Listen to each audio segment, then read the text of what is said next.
Sir? Don't believe so.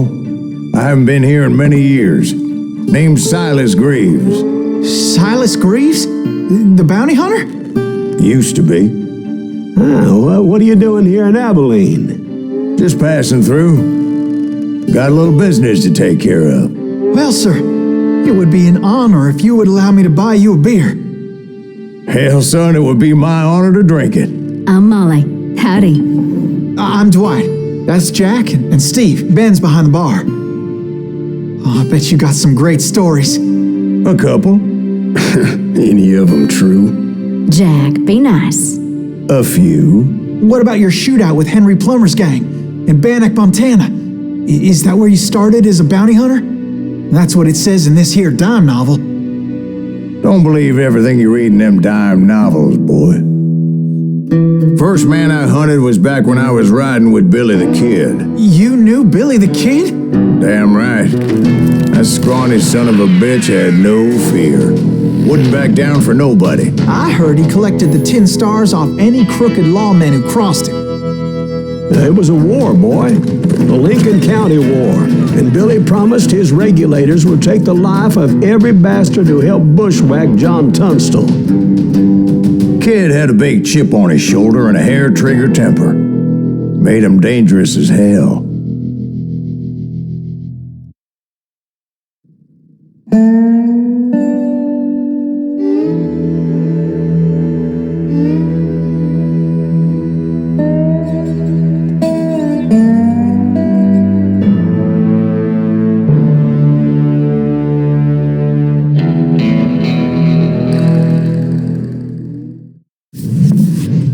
It was about 30 years ago. Billy was hiding out in an abandoned farm near Stinking Springs. I threw in with the kid because the man I had sworn vengeance on was riding with Billy's enemies. But before I tell you why I want that sumbitch dead, let me tell you what happened that day.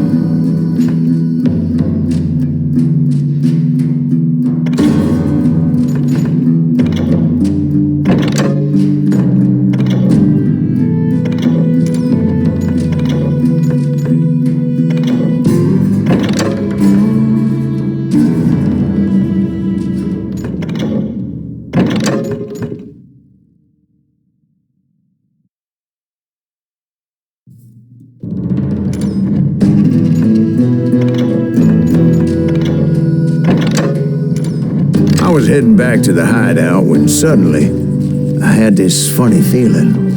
Funny, ha-ha? No, Steve. The other kind of funny.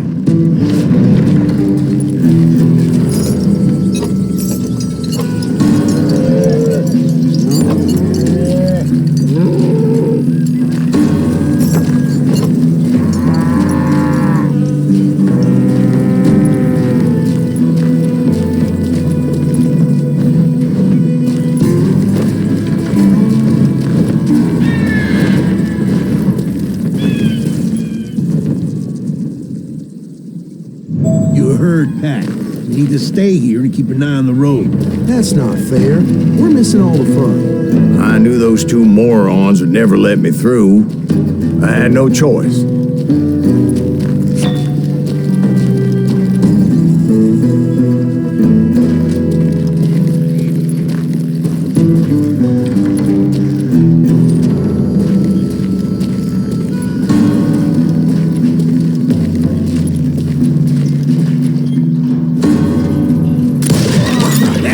Shoot that sumbitch!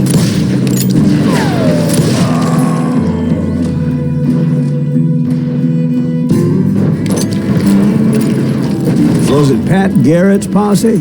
Oh, yeah. I heard the shots and I knew I had to move fast.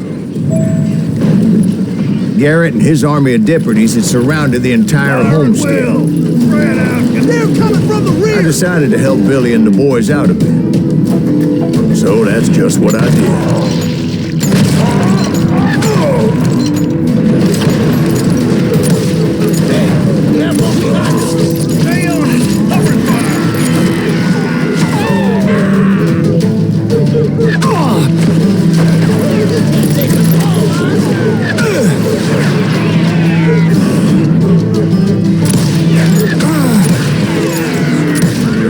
As the governor of New Mexico was paying for the kid's apprehension, Garrett was able to hire every gun hand in Lincoln County.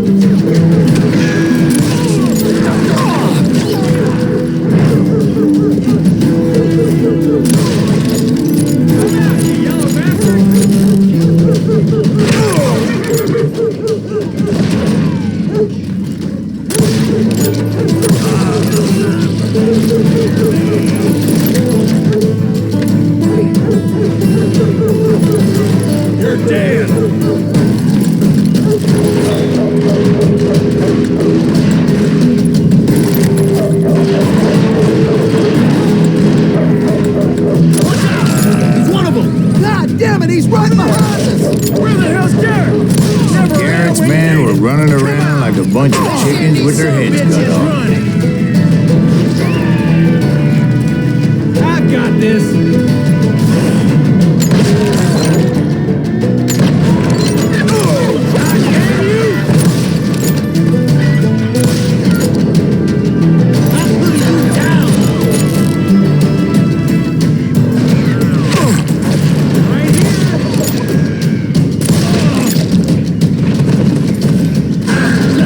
Still, one of them reached the water tower. Not a bad idea. It would be a turkey shoot from up there.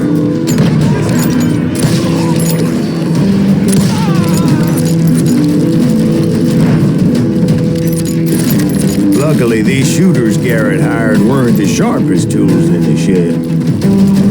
A lot of them were saddle tramps or sod busters or drunken drifters looking to make a few bucks.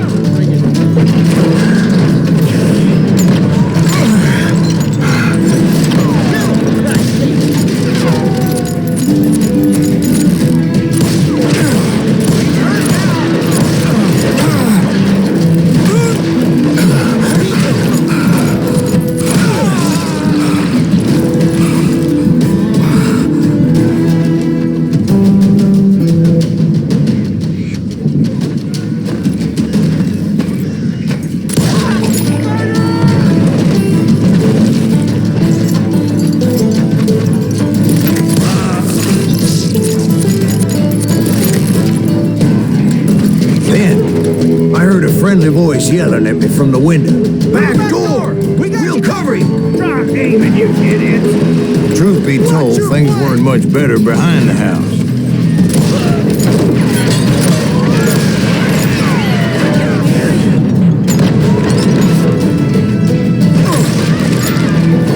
I cut their numbers in half, but that just made the ones that were left twice as mad.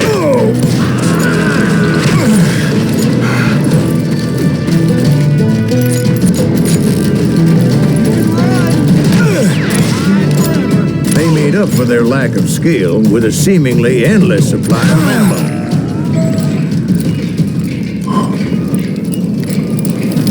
It was a bit of a slog, but I finally fought my way around the back of the house. like that, I was inside. None the worse for wear.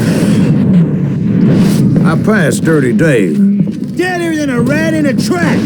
And upstairs, I found Billy and Charlie Baldrick. How about that? Huh? You like that?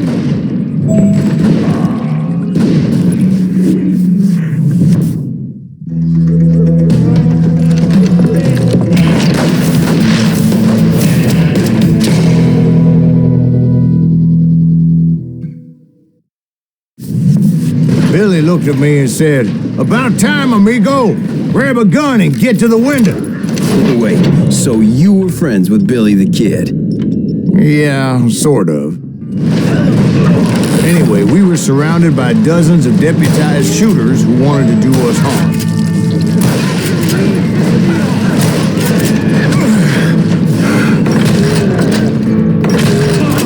I'm telling you, Garrett's men were dropping like flies, but they just kept on coming. I can keep this up all day. Check it out, where the hell Garrett get this?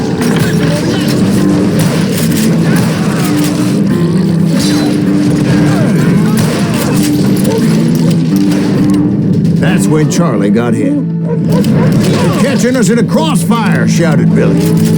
"Get to the other side."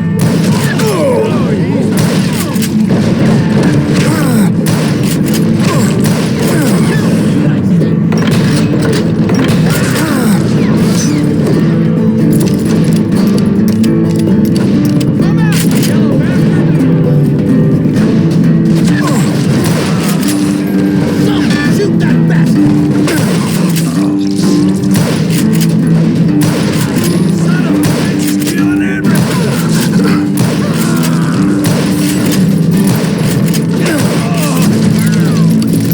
over there!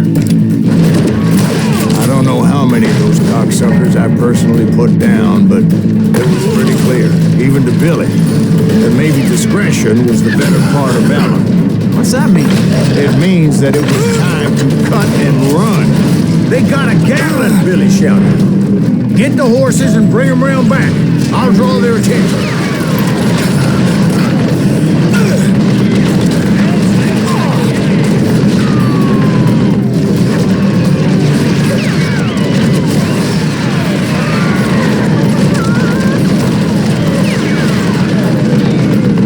I said that it was time to cut and run.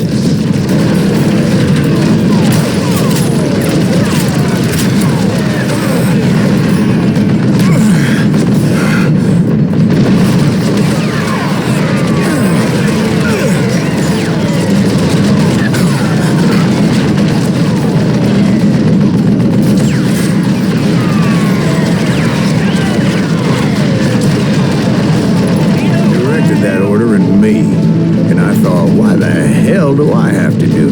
But I went anyway. Dumbass that I was back then.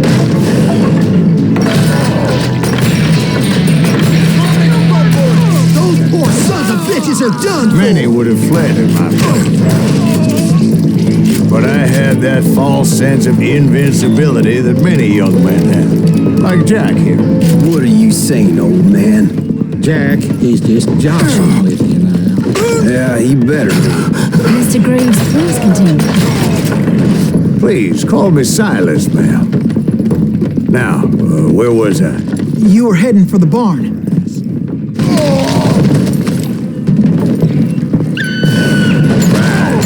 Making my way past a passel of fallen foes.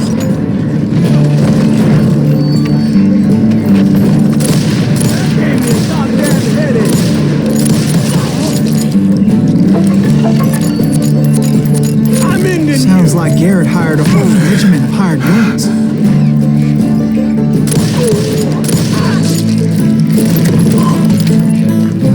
Yeah, and just when I thought I was done with them, more of these hapless bastards would pop up.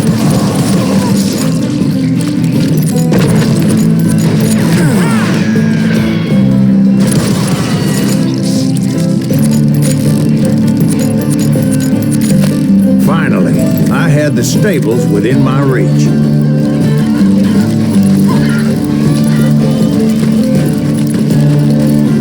that's when I met Sheriff Pat Garrett.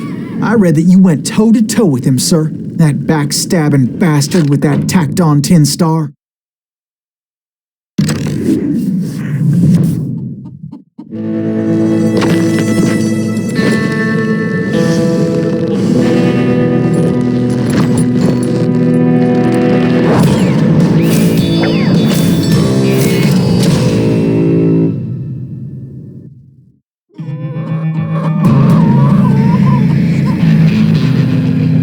Challenged him to a showdown. You read that in a dime novel? It said he showed no fear as he took your measure with eyes like a rattlesnake.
In a fair fight. Is that what that Penny Dreadful said? No, boy. That ain't what I meant when I said I met Pat Garrett. So let me start again. I finally reached those damn stables.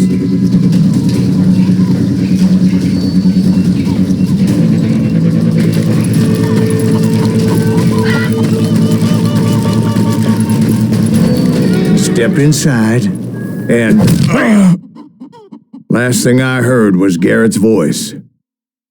That's not Billy. And go on. How did it end? And, boy, that was just the beginning.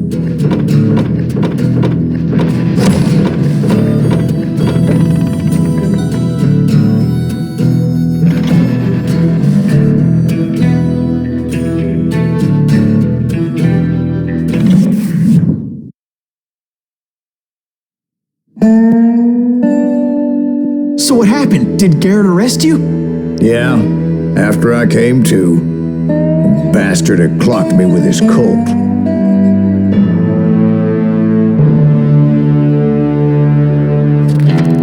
And the kid surrendered?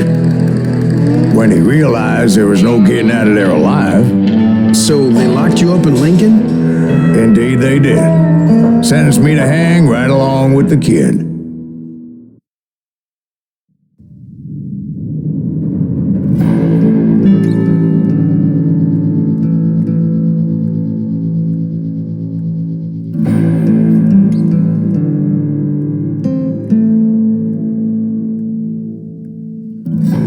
It's important to know that I was only riding with Billy so I could find the bastard I was after.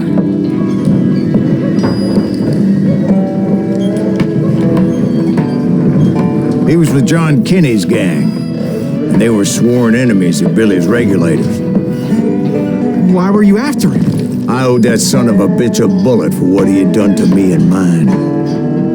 Instead, all I got for myself was a goddamn death sentence. Luckily, it was right around then that I heard Billy make his move.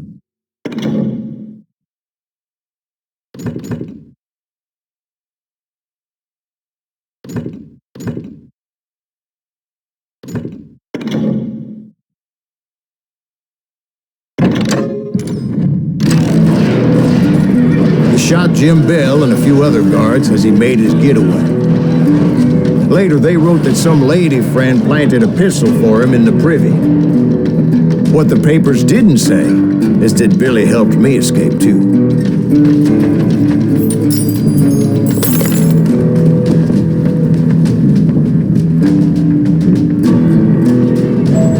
My first order of business was finding a firearm.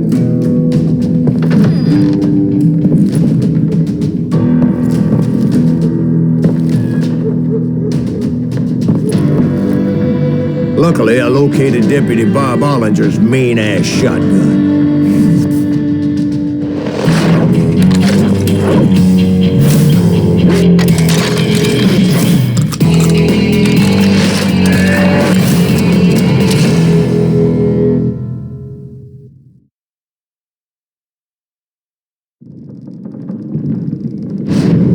I saw Billy through the window, and he yelled that I should take to the rooftops to make my escape. So I did. Anybody see Billy? Hell yeah. That scattered gun was like a double-barreled howitzer. It could blow a man clear off his feet. You hardly had to aim the damn thing. The kids escaped, raised a huge ruckus. Guards were everywhere looking for him. Can't let the kid get away. Anybody see him? I had to jump from roof to roof like a damn alley cat. I followed the planks where I could, but some of that wood was slippery as hell. The whole town was up in arms. Suddenly, I was a fugitive. How the hell did the kid escape? Garrett's gonna kick our ass! I can't have gotten far. Gotta be around here somewhere. Billy broke out of jail. Violence is not the answer. Yeah, you know you can't beat me. Shut the windows, lock the doors. So that bastard you were after, what did he do? He did me and my family a grievous harm. But I knew if I was ever going to find him, I would need to get my ever-loving ass out of there. I tried to be stealthy and sneak my way past. This town doesn't have a moment's peace. Bernie, get you!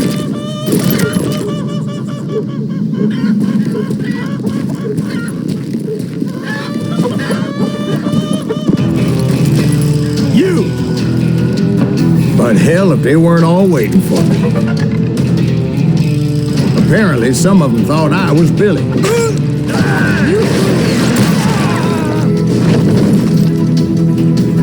I'm putting you down.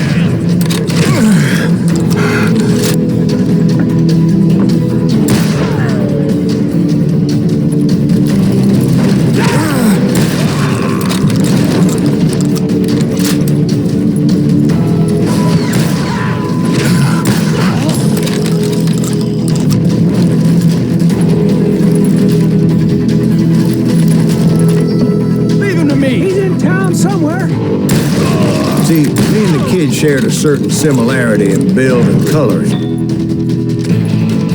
I was just glad I had Deputy Bob's mean-ass shotgun.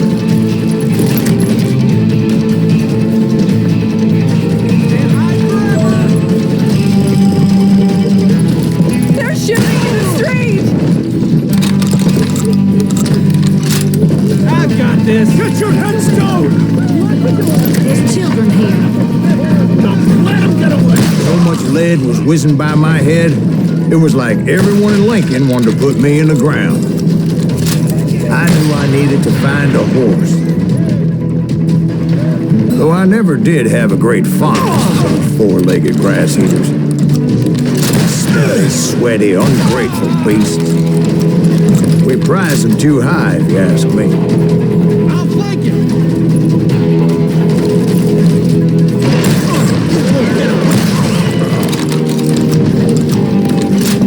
The lives of innocent people.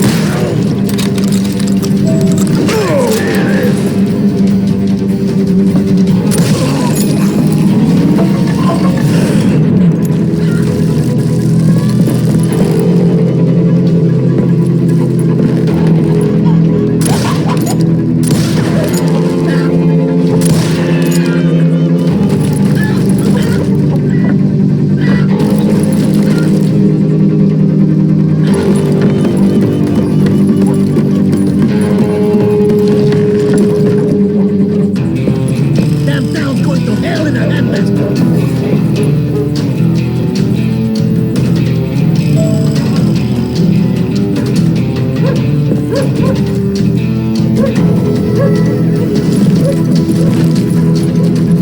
But where was the kid while you were busy getting shot at? Gone. And that's when it occurred to me why Billy set me free.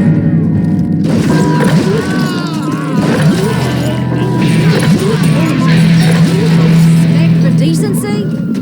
So I could be a hapless decoy and draw attention while he snuck out of town.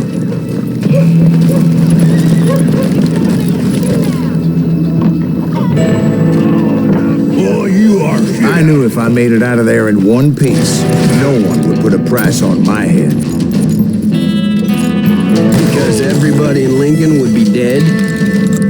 No, because they all thought I was Billy, and all that blame would fall on him. Meanwhile, Deputy Bob Ollinger was organizing a posse to put me down. He was already a mean son of a bitch, but he was doubly pissed that I stole his mean-ass shotgun. Anyway, it was me or them, and the only way forward led me straight to perdition. But the cards were dealt, and I had no choice but to play them.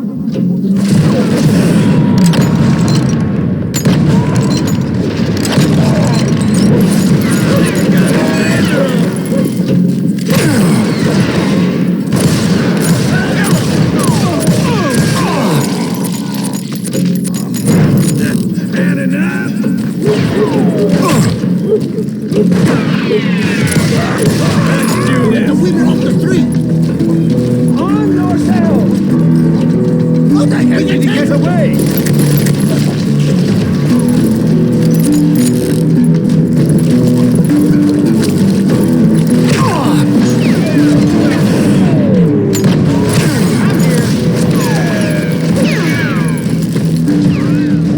Don't let him get away!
For this.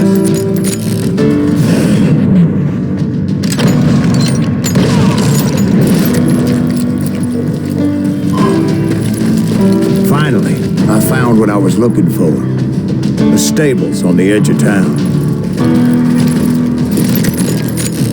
I guess Billy saved your ass, taking out Bob Ollinger the way he did. Billy didn't kill Bob. Sure he did. He dispatched him right after he shot Deputy Bell. No, sir. Because Bob came right up behind me, angry as hell that Billy had lit out. "Hello, Bob," I said. "I think you better let me go." And he says, "I don't think so, boy. Not with my shotgun." So we stood there in the middle of the street, eyeball to eyeball. He intended to kill me, and I knew I had no choice but to defend myself.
Some say I fought unfairly, but they weren't the ones looking him in the eye that day. Pat Garrett gunned down Billy 3 months later, so his escape was all for naught anyway.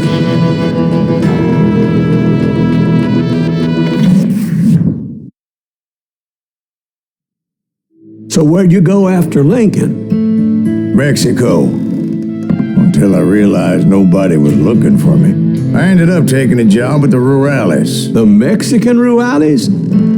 I was hired to help them track down the cowboys. The most vicious outlaw gang in Cochise County? Curly Bill Brocious? Johnny Ringo? Led by old man Clanton himself. They must have paid you a pretty penny to take them hombres on. Not really. But truth be told, I had my own reasons for going after those boys.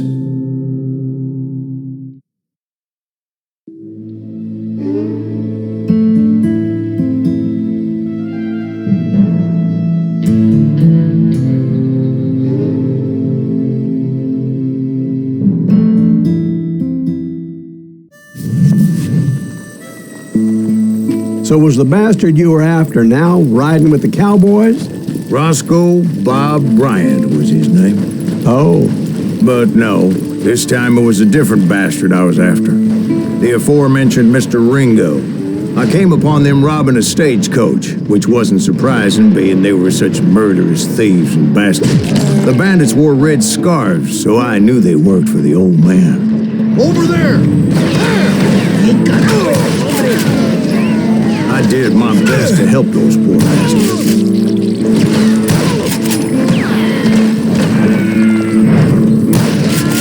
Now you're really pissing me off.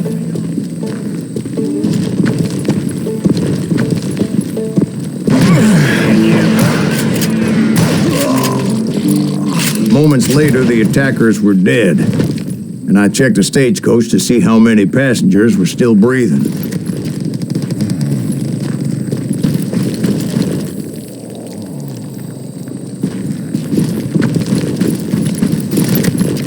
None. It was then I wondered if the rocks weren't hiding more bandits. Was that all of them? Or did I just hit the rear guard? I quickly got my answer. They attacked from on high like Apaches often did.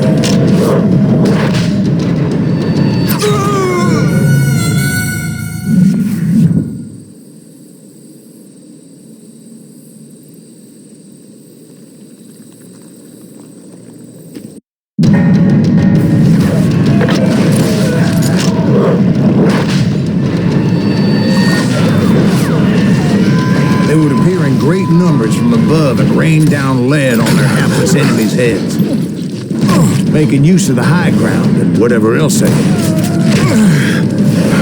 Yep, the Apaches always appeared out of nowhere, and there never seemed to be an end to them. Hold on. Were you attacked by Apaches? What happened to the cowboys? Did I say they were Apaches? I said Clanton's cowboys attacked me Apache style. I was in a pitched battle, but I was holding my own against an overwhelming enemy force.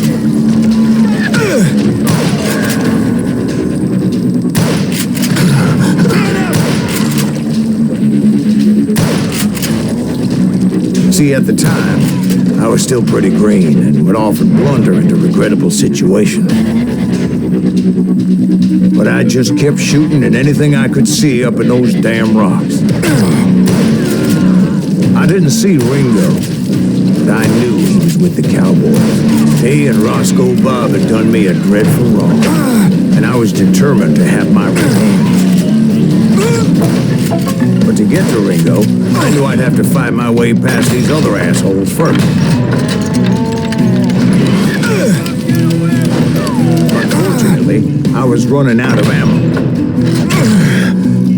Another perfect example of my relative inexperience as a hunter of men. He's getting away!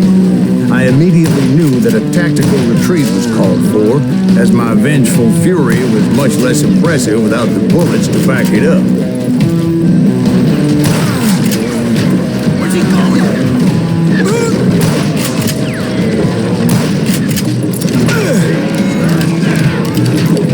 Finally, they managed to corner. Trapped as I was, the odds of my survival seemed pretty slim. Luckily, serendipity was on my side as I suddenly spotted a way out of my predicament.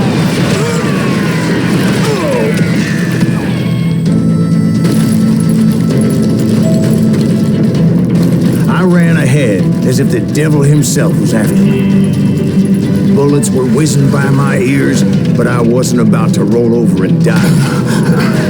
I just kept running like there was no tomorrow. Because there wouldn't be if Clanton and his men caught up with me. As I was scurrying around those caves, I thought, what was I thinking? Going up against a gang like this? Nowhere to run! I just kept running, not knowing where the hell I was going.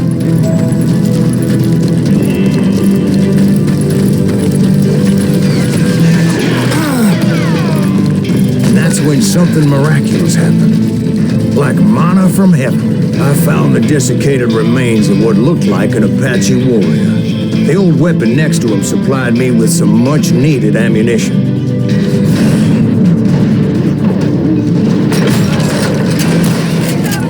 My master once told me it was more important to be lucky than good, and he would know.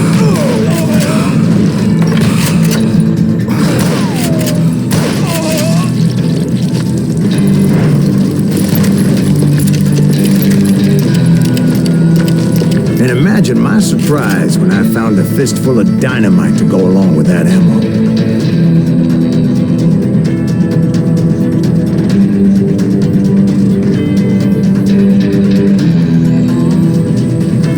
That stroke of good fortune evened the odds and bolstered my confidence. It was time to turn the tables. Time for the prey to become the predator. Time for the hunter to become the hunter. All right, Jesus, we get it. They were right where you wanted them. That's right, Jimmy. I was done running. The old man's boys were not expecting that. No, sir. I came at them like a wildcat. My fury knew no bounds. It was finally time for that old man to pay for his sins.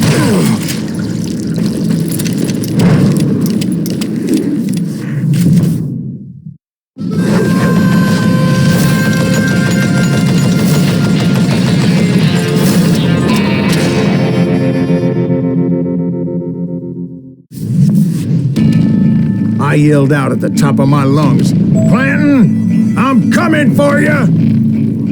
A little stealth might have made more sense, to be perfectly honest. Because that old fool had a Gatling gun and enough bullets to last him till kingdom come. But I knew I could not let that deter me. Not if I was to find and kill Ringo. I needed to get that old man off that gun.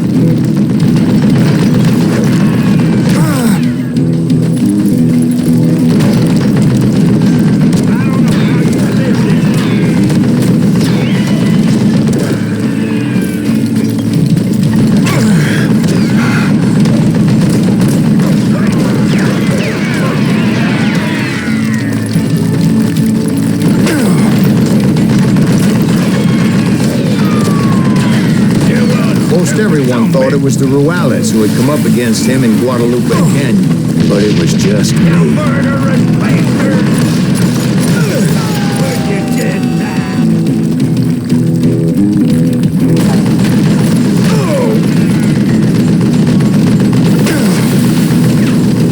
Damn contraption, damn the dick!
One of the cowboys made it out of there alive and told Ike and Billy Clanton that it wasn't a Mexican who took their father's life that day. They just assumed it was one of the Earps, and that little misunderstanding eventually led to that legendary gunfight at the OK Corral.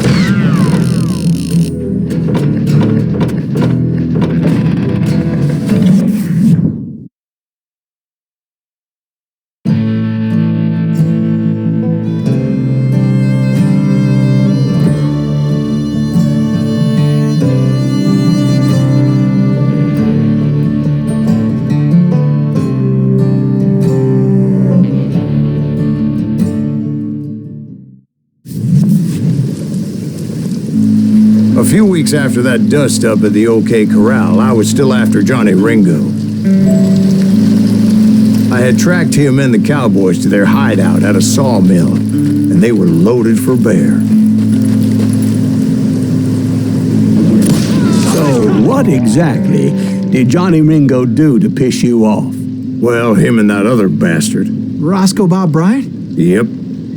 They both deserve to die, and I promise I'll tell you why. But first I need to tell you about the cowboys' new boss, Curly Bill Brocious. Herb's coming! Get ready, boys.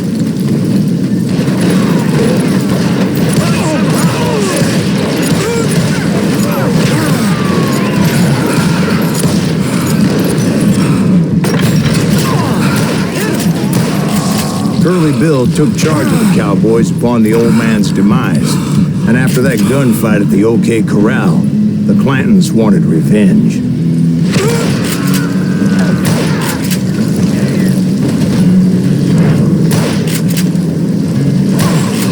So they murdered Morgan Earp and grievously wounded his older brother, Virgil.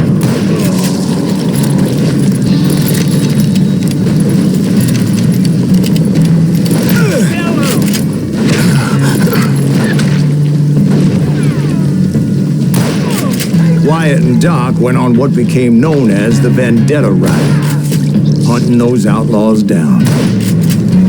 So when I showed up, that's who they thought I was.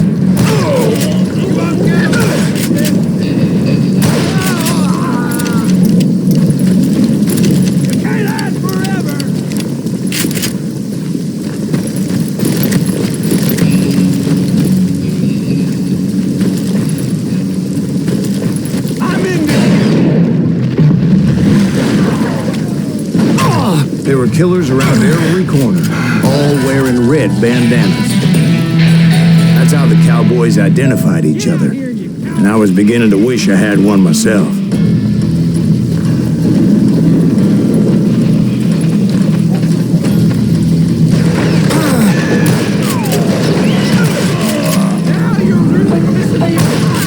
But I wasn't about to let Ringo walk away unscathed, and that's what drove me forward.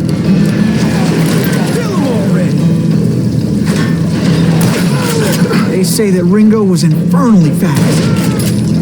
I never saw anyone faster, boy. Certainly not Wyatt Earp. That man was all hat and no cap.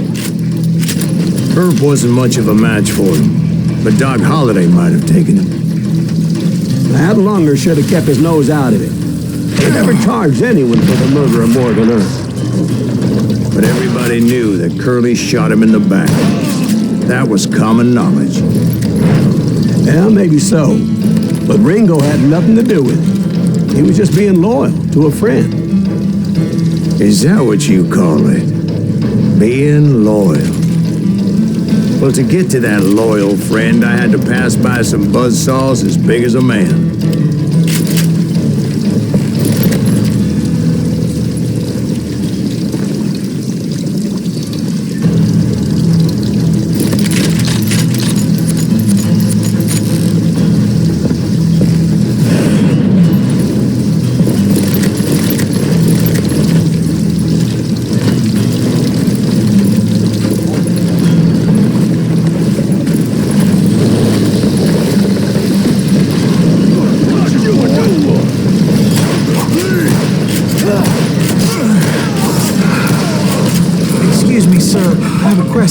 What's that, Dwight? After old man Clanton died, why didn't his son take over the cowboys? Because Ike Clanton was dumber than a box of rocks and a yellow belly to boot.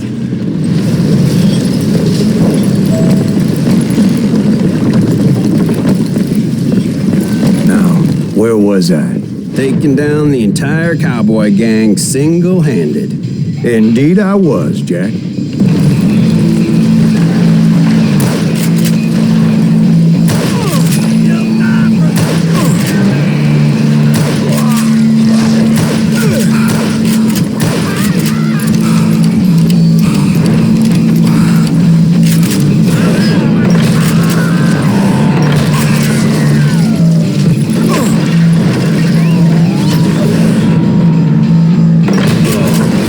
Easy as those boys had good cover.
There were carts everywhere, piles of lumber, and God knows what else for people to hide behind. That really was one hell of a sawmill. Quite an impressive operation. And where was Curly Bill? Did you see him? I'm about to get to that, Ben. Patience.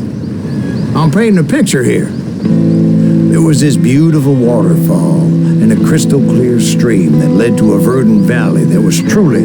Consider your picture painted. What happened next? Well, finally the bastards that were still alive made a last stand.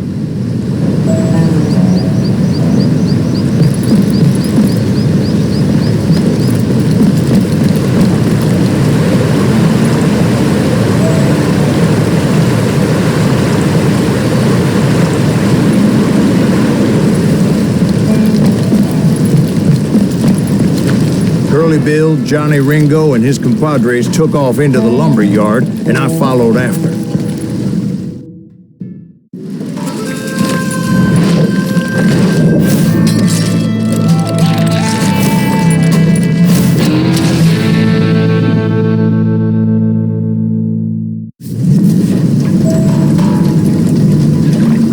Are you saying they ran? Cowardice was not in Ringo nor Curly Bill's nature. No, sir. I never said they were running scared. They just wanted me out in the open. See what you got. Time to dance with the devil.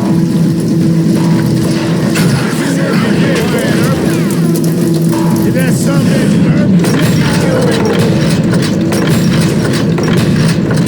help me out here. Damn! Oh! Shit!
Are you saying they ran? Cowardice was not in Ringo nor Curly Bill's nature. No, sir. I never said they were running scared. They just wanted me out in the open. Time to dance with the devil. You working the plan, huh? Damn! Did that son bitch? Get him, boys. Let's see what you got. I want to see you dance.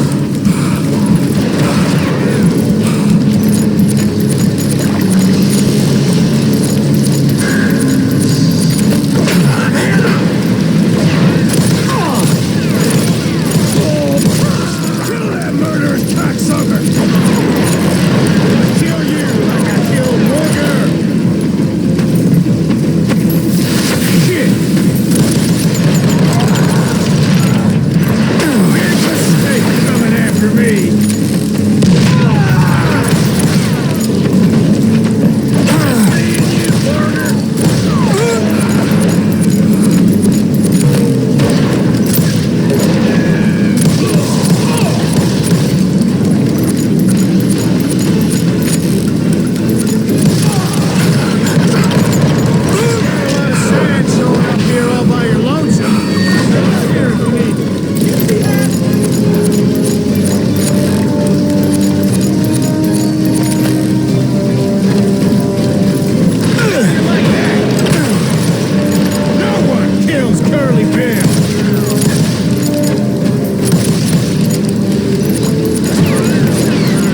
Brocious gave me no choice but to take his life. But Ringo was nowhere to be found. I knew you didn't kill Ringo, because he was found dead in a different location altogether. To this day, his killer is still unknown. Indeed. Took me a few months before I finally tracked his ass to West Turkey Creek Canyon.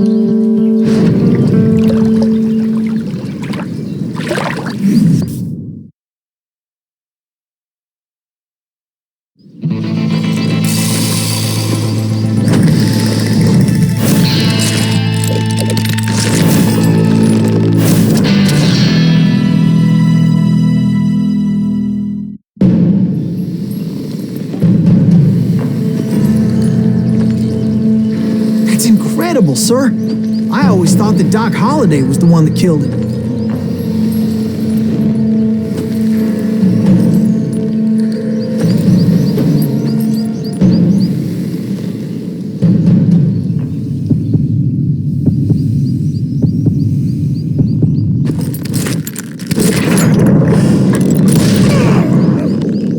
Sorry I had to ruin the legend for you, boy. But the legend ain't always true. Doc Holliday had nothing to do with the death of Johnny Ringo.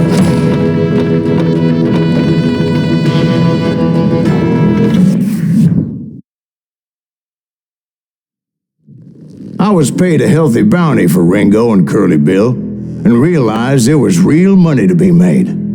That's why I went after Henry Plummer.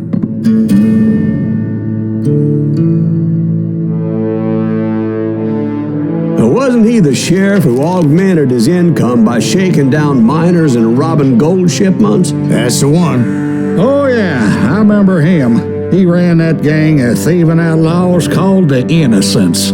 So it's true that you went toe-to-toe with him? Indeed I did, son. Indeed I did.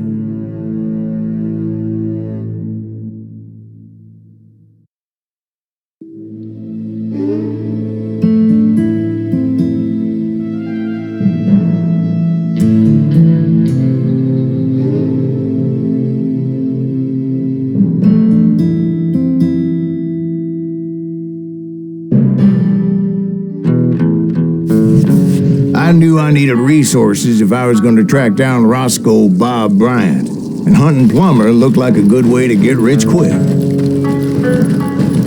As the local vigilantes exposed him as the leader of the bandits, and put a generous price on his head. Plummer rallied his gang to plunder one last gold mine before making their escape, and that's where I thought I'd find him. It makes me nervous standing so close to all these goddamn barrels of gunpowder. Why would you be nervous? No one... As my late father pointed out to me more than once, God made men, and Samuel Colt made them equal.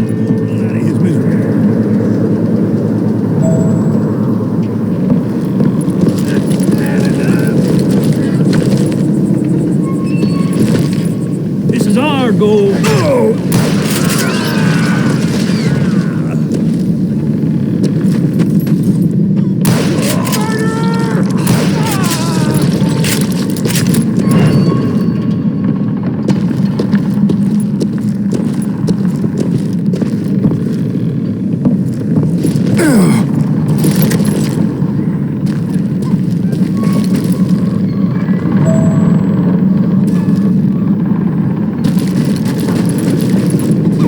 I knew that dynamite wasn't mine, so I decided the polite thing would be to return it. It was the biggest gold rush since Sutter's Mill in '48. Unfortunately, prospectors weren't the only ones drawn to those riches.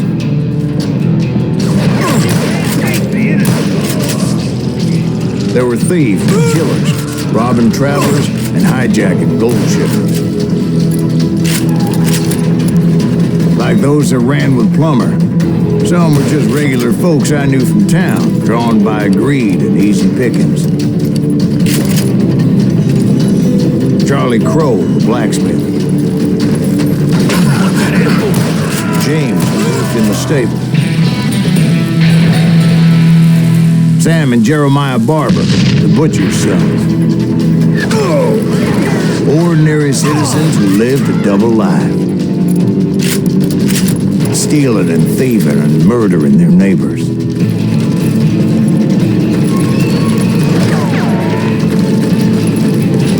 I will drop you down a mine shaft.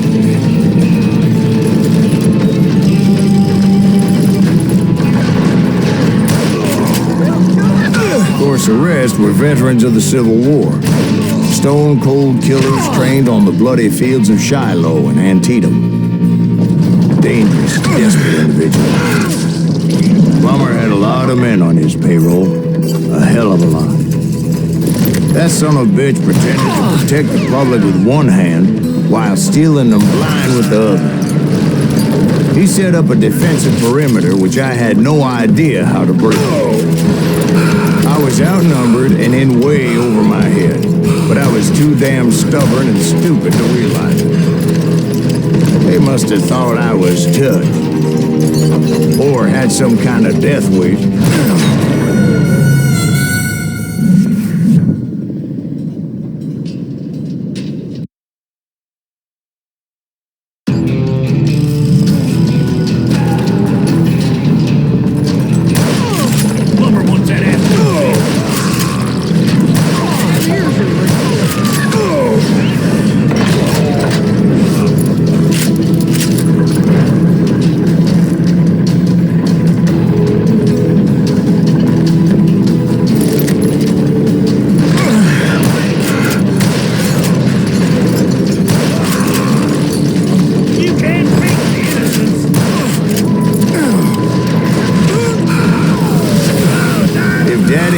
To see Alfred Nobel's explosive invention, my guess is he would have told Samuel Colt to kiss his ass.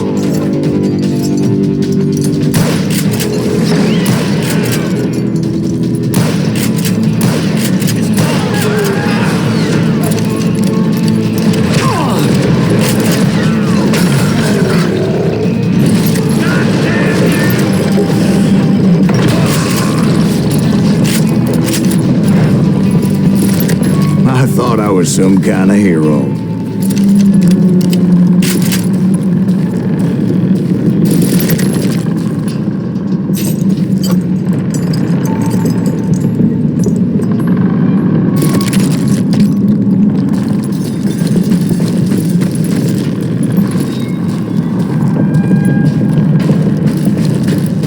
I finally made it past and headed on to meet my destiny.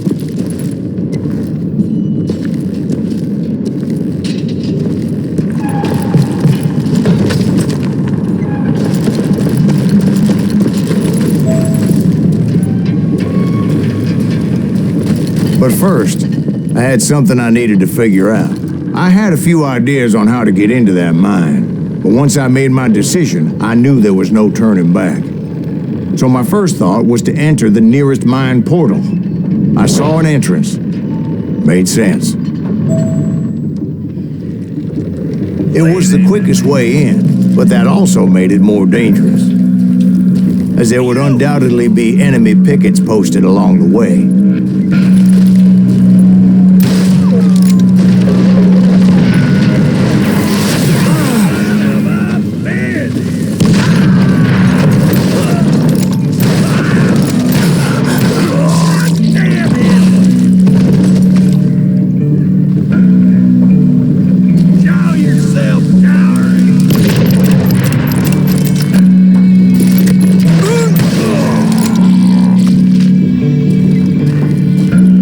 Besides, once you enter a mine like that, it's easy to get all turned around.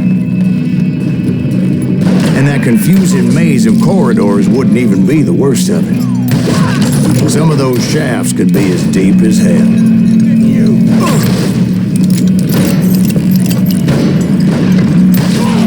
A single stumble or misstep can easily end in a deadly plunge to oblivion.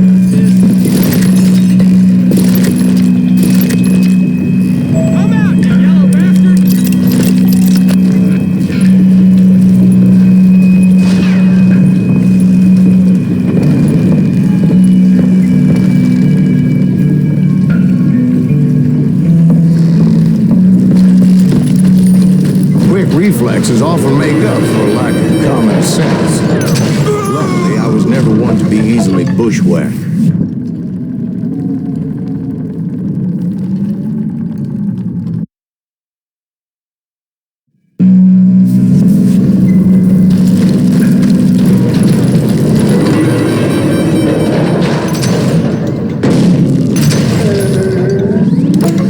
Just need to be careful not to blow myself to kingdom come. With all that gunpowder and dynamite everywhere, a body has to know what he's shooting at. One wrong bullet could have turned that mine into a dad-blasted tube.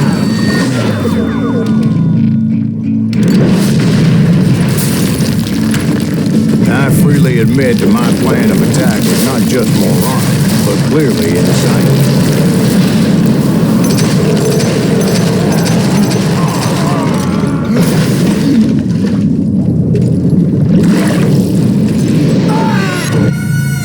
It's a good thing that I abandoned that ridiculous plan before I even tried it.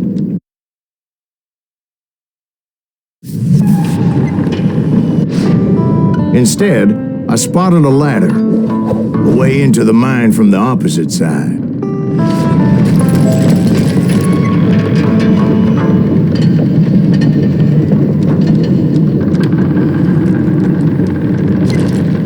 It was a long way around, but that approach seemed more sensible at the time.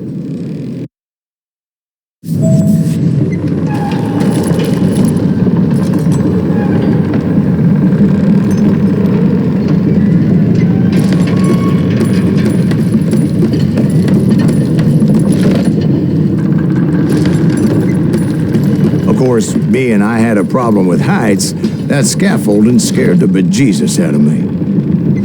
Climbing down that ladder required some caution, because even though I had a younger man's reflexes, no man can dodge a damn bullet while climbing down a rickety ladder.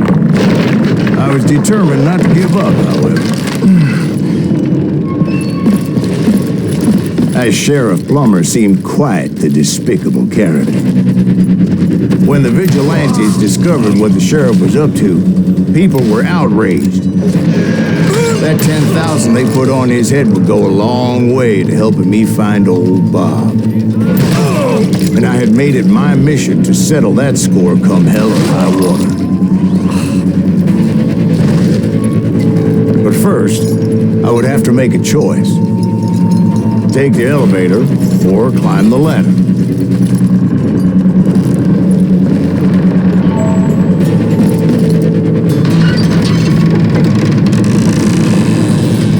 Pick the more convenient and more dangerous route.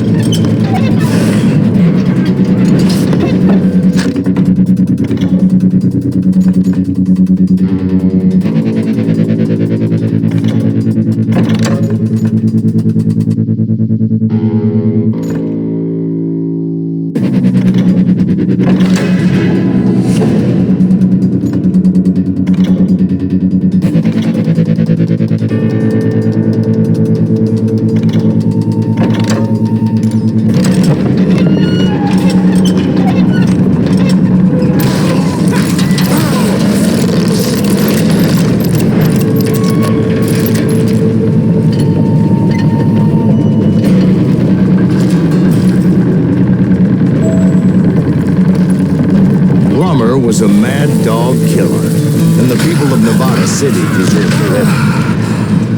Nevada City? Well, I thought Plummer met his maker in Bannock, Montana.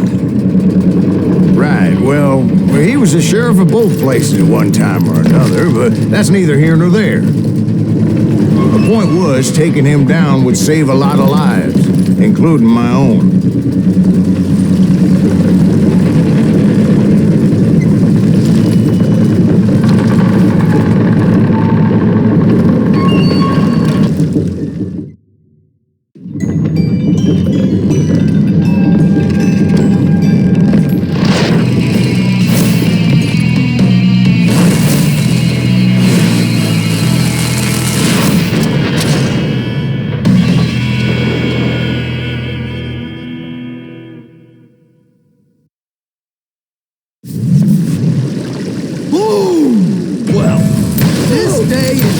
getting worse and worse for you, ain't it? Henry Plummer was clearly unhinged, and I could see right away that this How you like that? This sucker is smarter than he looks. Oh. Run! I need some help here! Come on, boys! Take this cocksucker out!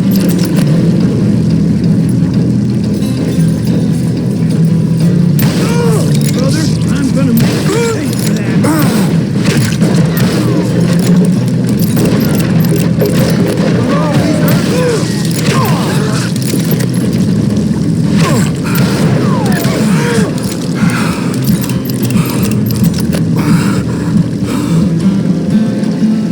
They're gonna bury you in a million pieces! I can shoot bullets!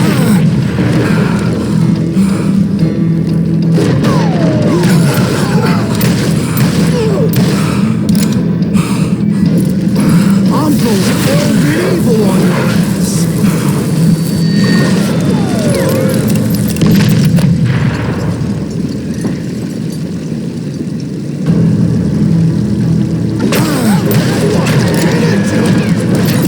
You can shoot, but can you aim?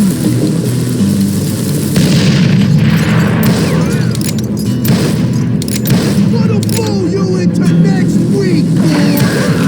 He's killed a lot of good men. You ain't taking me!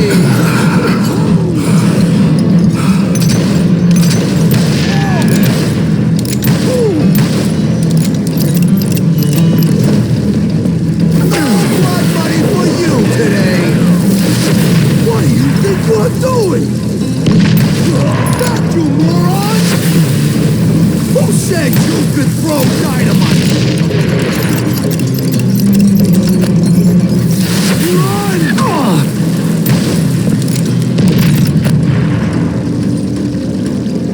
I'm going all medieval on your ass!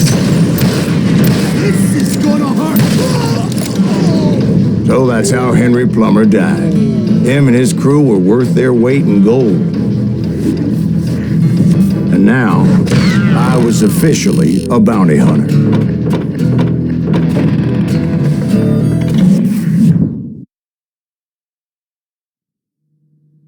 So, did you finally go after that Bob feller?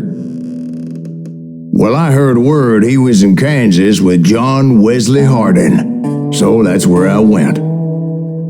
Where in Kansas? Abilene. Why do you ask, Ben? No reason. Was Hardin as fast as Ringo?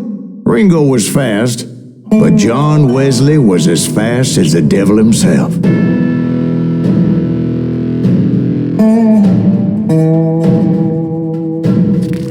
Hell, he killed his first man at 15. From that day forward, he had a price on his head and wouldn't back down for nobody, not even Wild Bill Hickok himself.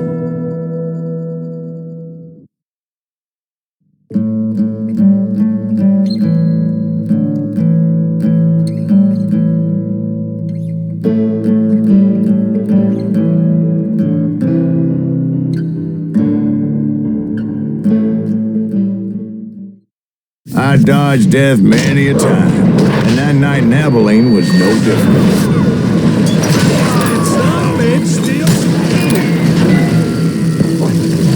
I was there with the intention of finding that bastard Bob and collecting the bounty on John Wesley.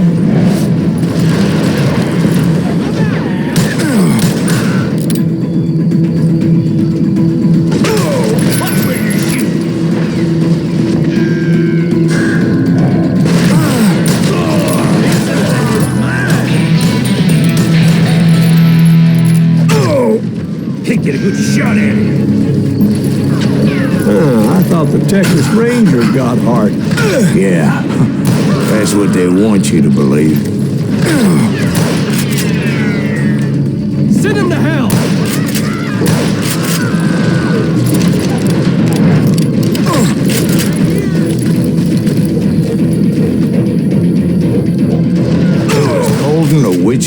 in a brass bra that night as I fought my way past his loyal compadres.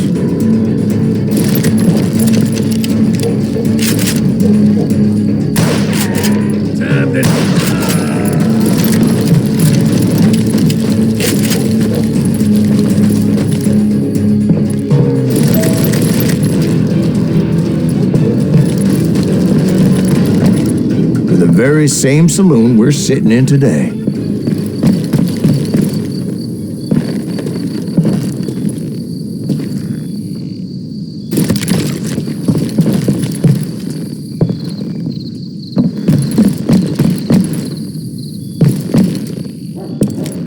Look around and imagine this place painted in blood. Hardin was waiting for me, and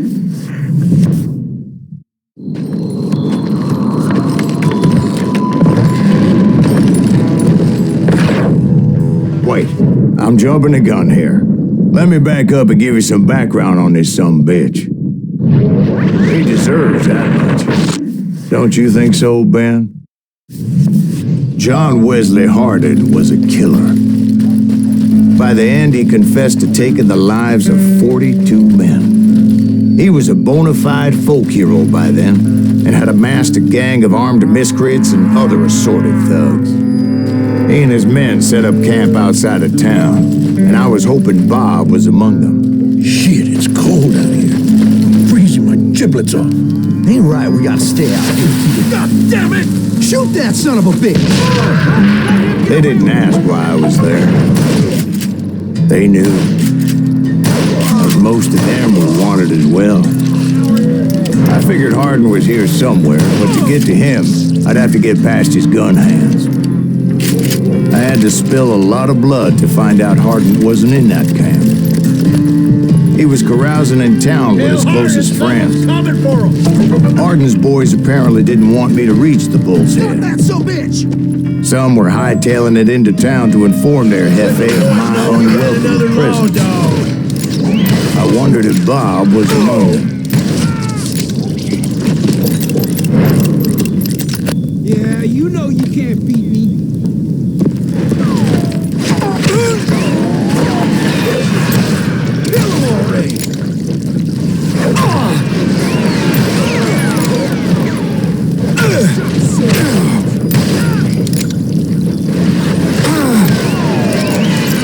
I'm gonna shoot you dead.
And I steeled myself for the fight ahead. For as good as I was, deep down I wondered if John Wesley wasn't just a little bit better. Before I could test my mettle against Hardin, however, I would first need to dispatch his cadre of hired killers.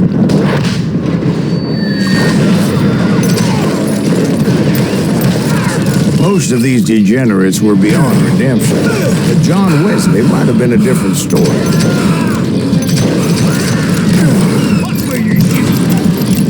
I didn't learn until later that that night was in fact his birthday celebration.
mention that I found Hardin in this very saloon.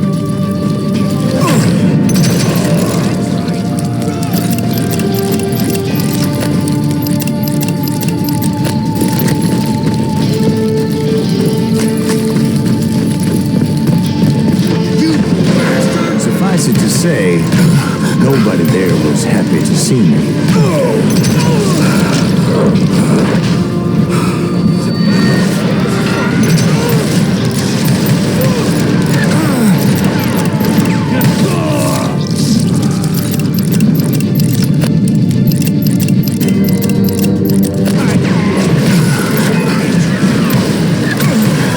In fact, I felt a certain hostility.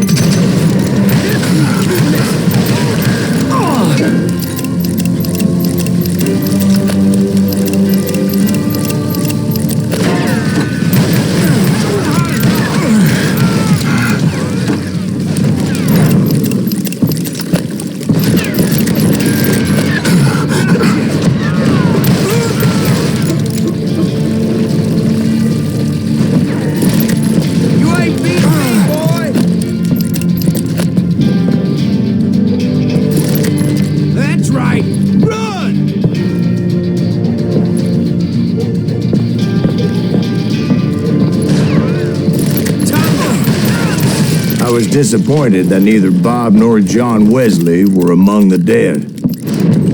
But that was short-lived, as a moment later I was facing down the fastest gun in the West.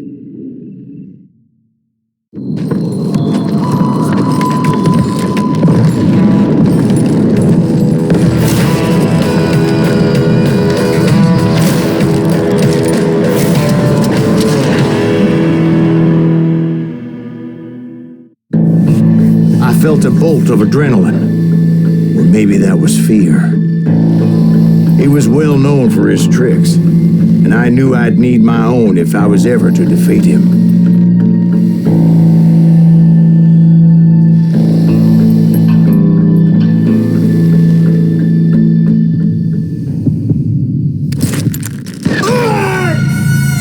No, wait! He didn't hit me then. I'm sure of it.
That man was faster than greased lightning. But being inebriated as he was, he didn't count his shots. And now, he was at my mercy.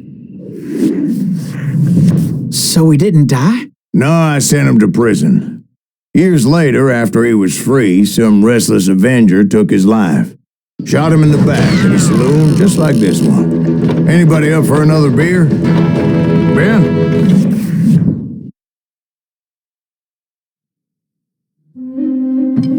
Thank you, darling. Yeah, some say revenge is a dish best served cold. So whatever happened to that Bob guy you were after? Personally, I'd like to hear some of your other adventures. Like, I don't know, did you ever go toe-to-toe with a red man?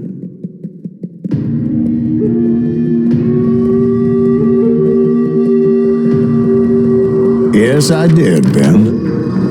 I remember once I was after this renegade Apache, Grey Wolf. Strangely enough, revenge was also his primary motivation.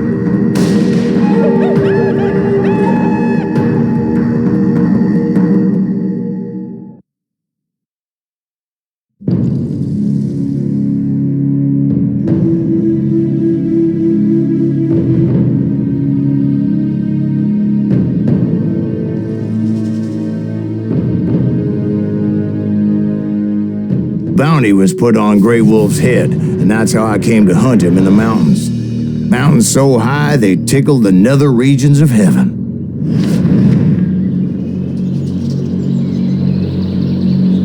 Grey Wolf was a Chiricahua Apache medicine man who had led a war party in revenge for a massacre against his people. The U.S. Army had attacked his tribe during his daughter's sacred sunrise ceremony, and the slaughter was unspeakable. I understood his anger, as there's nothing more traumatic than seeing those you love die in a cruel and painful death.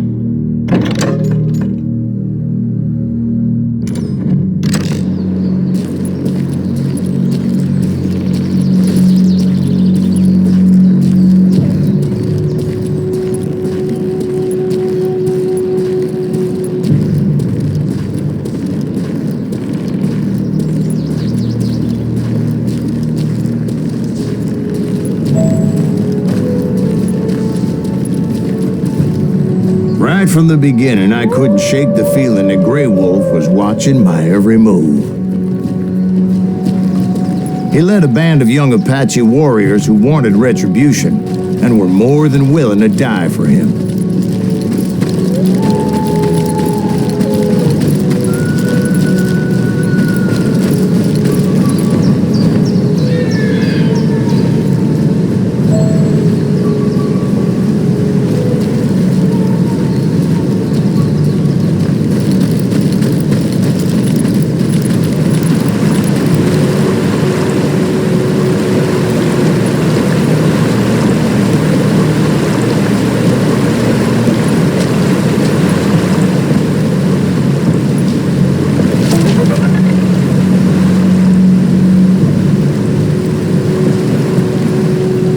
They saw me before I saw them.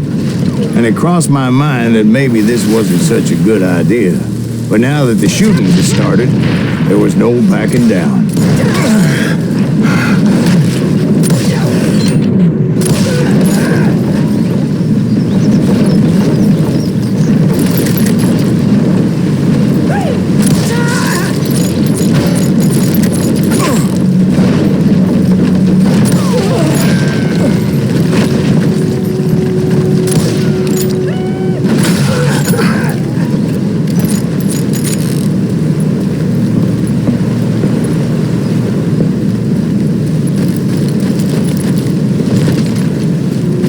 It was rugged country, the winter home of the Chiricahuas, and that's why they had retreated there.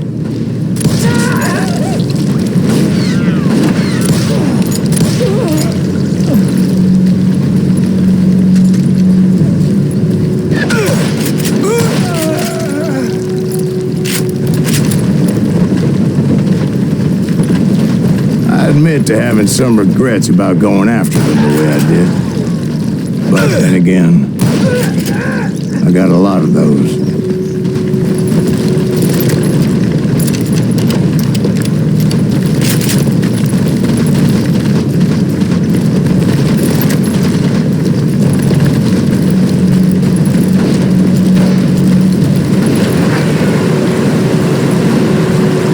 Did you find Grey Wolf?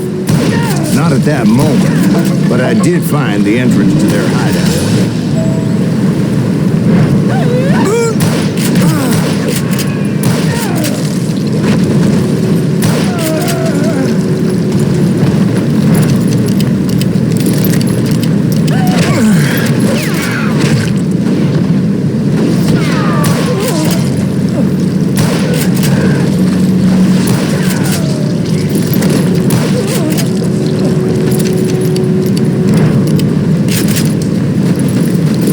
deep crevice that led to a deeper cave. Don't tell me you went in there. Yeah, but it's not out of bravery so much as pure, angry cussedness.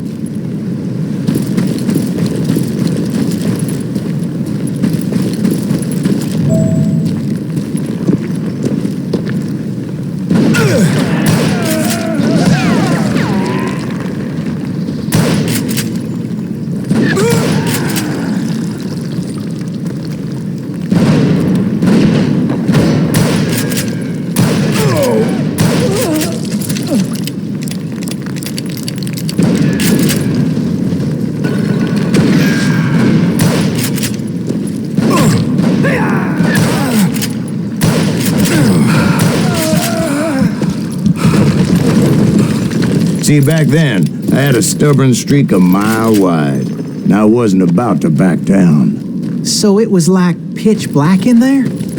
Actually, it was pretty well lit, as they had torches on the walls.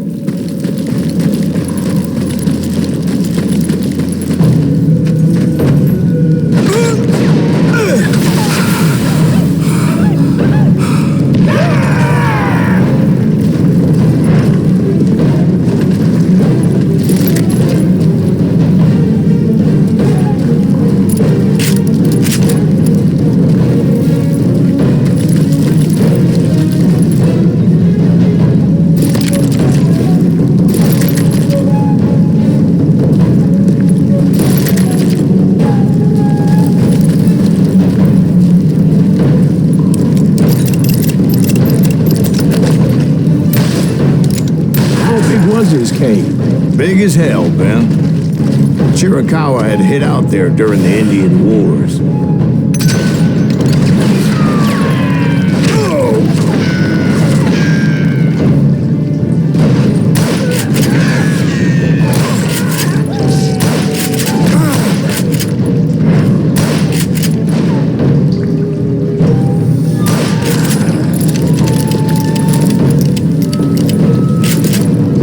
They thought it was haunted with the ghosts of those murdered by the horse soldiers. The cave was haunted with dead Indian ghosts?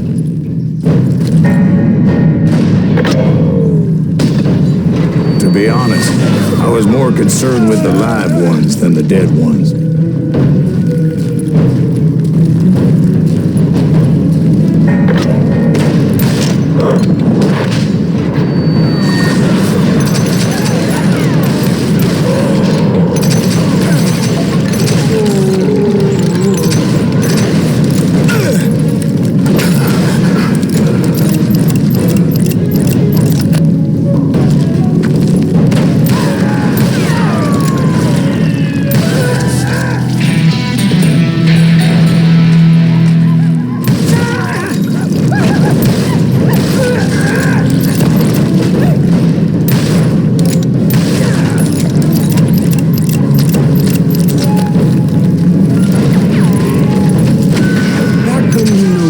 About engines. A few years back, I was married to 2 Mescalero women. At the same time?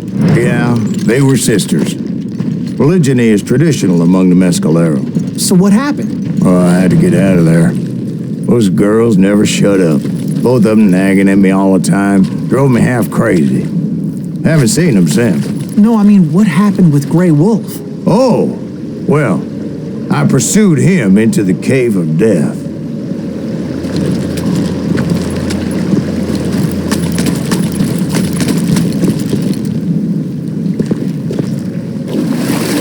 Came upon this flooded grotto, and that's when I saw him. He came to me unarmed and unafraid.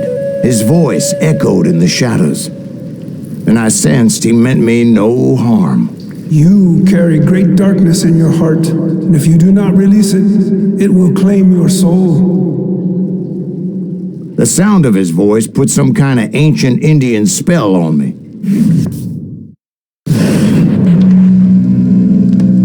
As his story unfolded in my mind. You will come to this place again and kill many more men, and the darkness will grow until it consumes everything that you are. The soul would have no rainbow if the eye had no tears. He said I was a great warrior, a coyote man, unequaled by any other pale-faced warrior, or something like that. The snakes will bite shadows of your past until a venom poisons your heart, and an echo of the song of the dead summons the spirits deep from within the mountains. I didn't quite get what he was saying, but there was definitely snakes. And indeed, his warriors surrounded me and attacked me like hungry wolverines. They couldn't stop me, though. Grey Wolf wasn't in the mood for idle talk.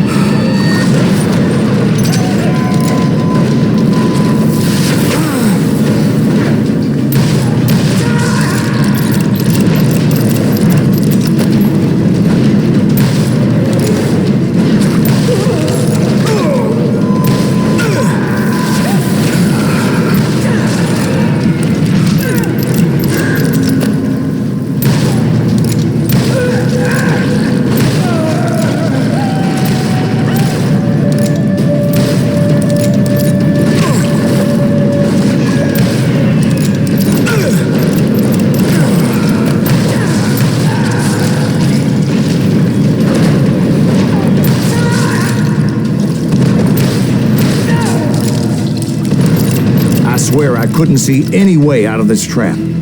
But suddenly, one just appeared. Kind of like a miracle.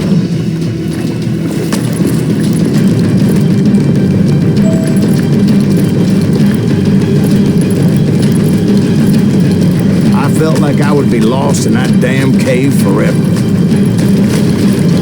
Finally, I found myself back outside, perched on the edge of a precipice, overlooking a thundering white water river. To get where I was going required several leaps of faith, but no way in hell I was turning back.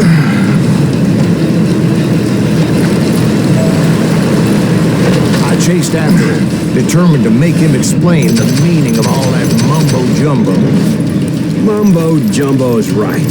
Are you making this all up as you go? A few details may be fuzzy, brother, but I am relating exactly what happened to me.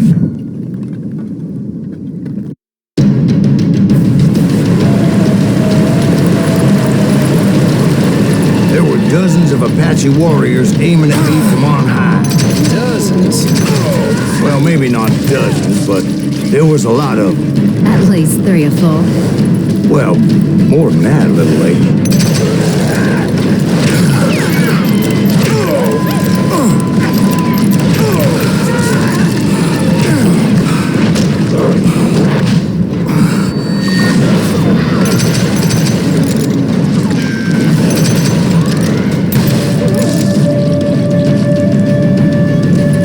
Steep climb up creek ahead of me and scrambled up those rocks like a mountain goat.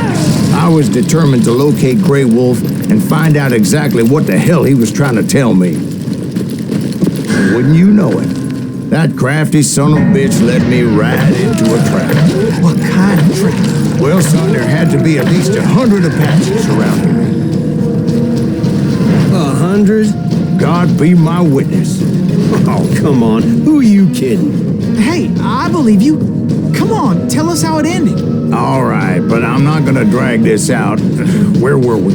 You were surrounded by 100 Apache warriors.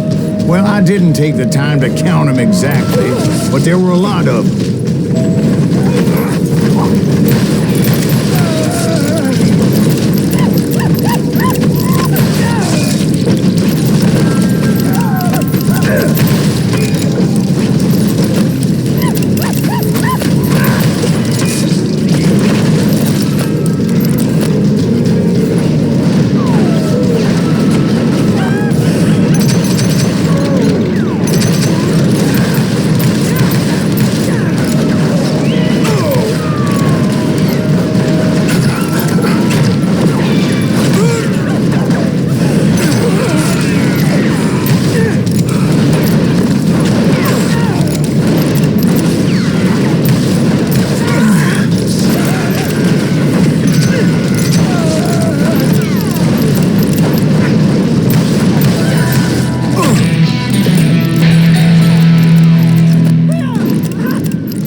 And in the end, a path appeared before me that I had not seen before. I followed it as I desperately needed to find out what Grey Wolf was trying to tell me. But it was like that son of a bitch disappeared into thin air.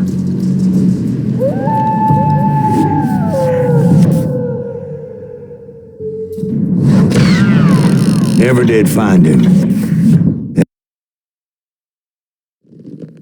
Thank you, darling. It's interesting how the truth can sometimes seem might malleable, depending upon your point of view. Like how those dime novels make you out to be something you're not? Jack, don't be starting trouble. No, he's right. They do tend to exaggerate. Did they exaggerate your part in taking down the Daltons?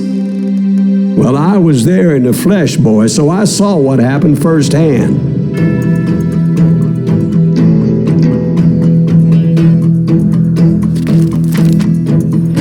Those Daltons were lawmen once, before they all went bad, robbing banks and trains clear across the territory, until Coffeeville, of course. I was one of the citizens who took up arms that day. Fighting on the side of right? I did my best, sir. We all did.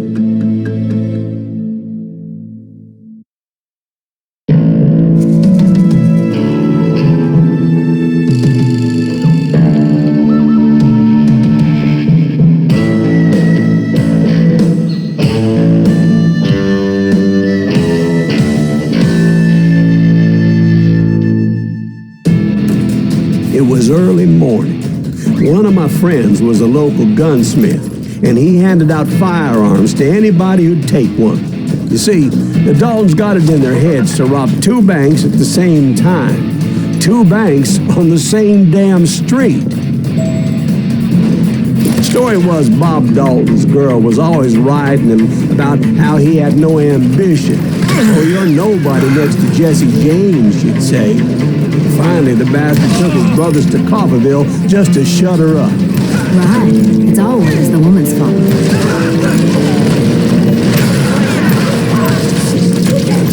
Well, the locals recognized the Daltons right off.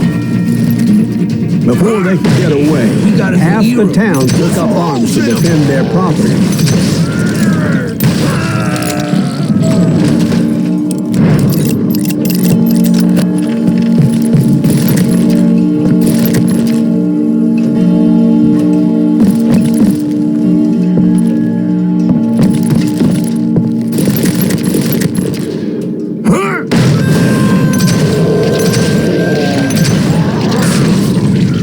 The brothers paid dearly for their stupidity, but everybody knows they had it coming. There's more to it than that.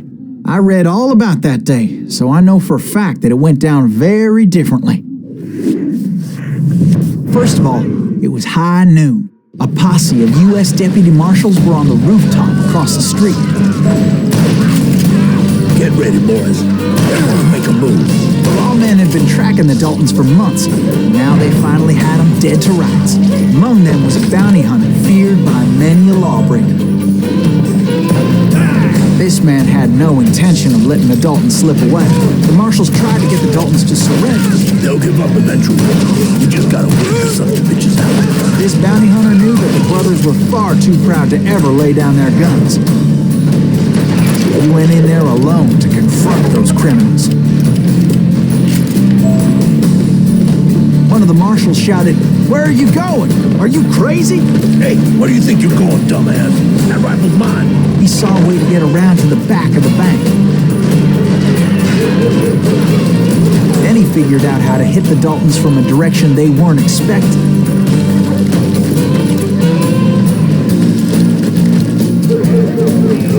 From above. Fortunately, a water tower was right there. A moment later, he was climbing up a steep ladder, laughing at danger as he did.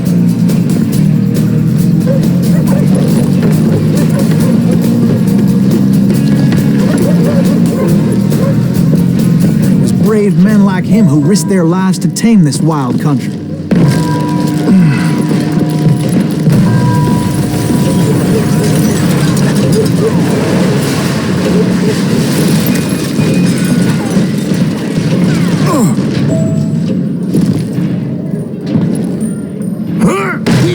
company.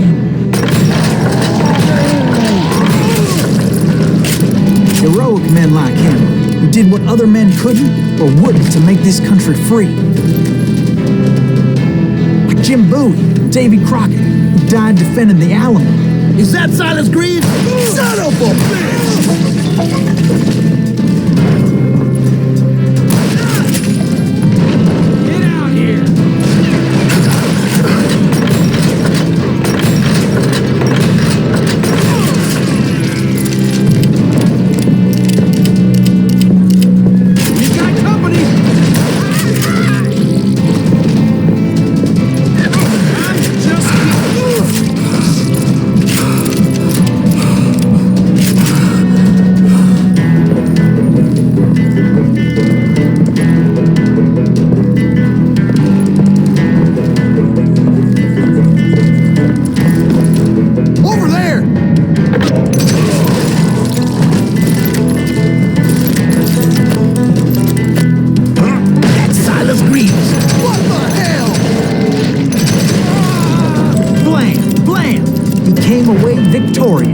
Taking down those thieving Daltons.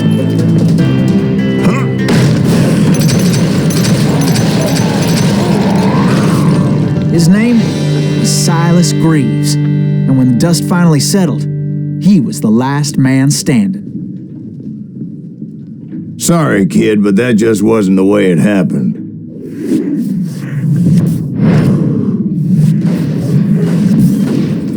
It was early evening, not high noon.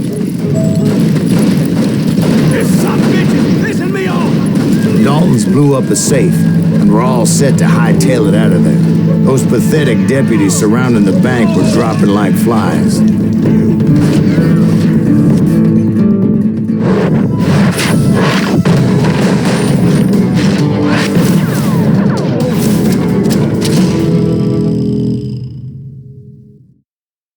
I'd been tracking those jokers for months, waiting for them to do something reckless. And finally, they did. Those stupid bastards decided to rob 2 banks at the same time in the same town where everybody knew them. But they still had friends in common.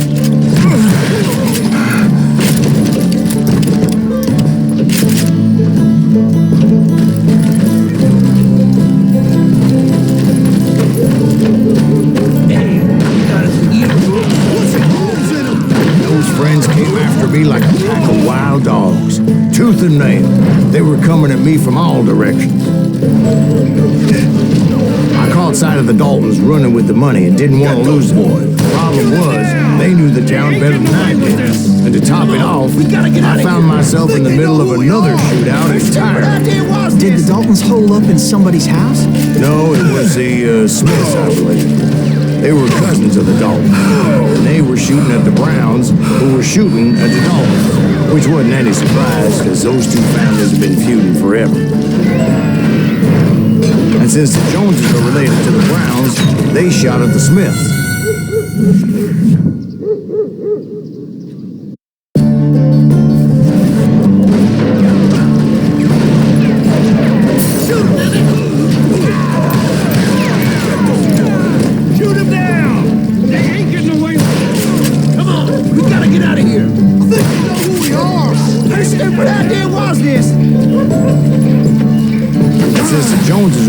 To the Browns, they shot at the Smiths, pissing off the Heimhoffers, whose daughter recently married a Smith.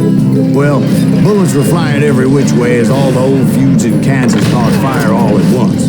There was a hell of a lot of pissed off people in Coffeeville that day. But that's just the way life is sometimes. Shit happens.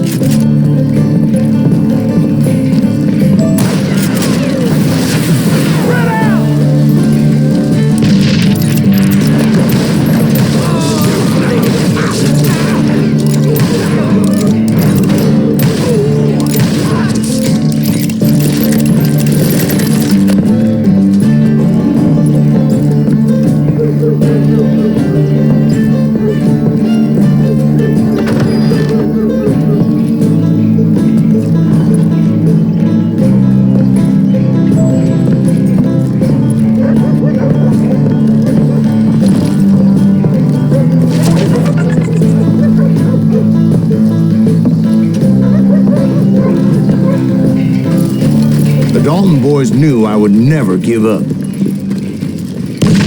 Those Daltons weren't the sharpest knives in the drawer, but they always stood together. They set a trap to slow me down and allow at least two of them to escape.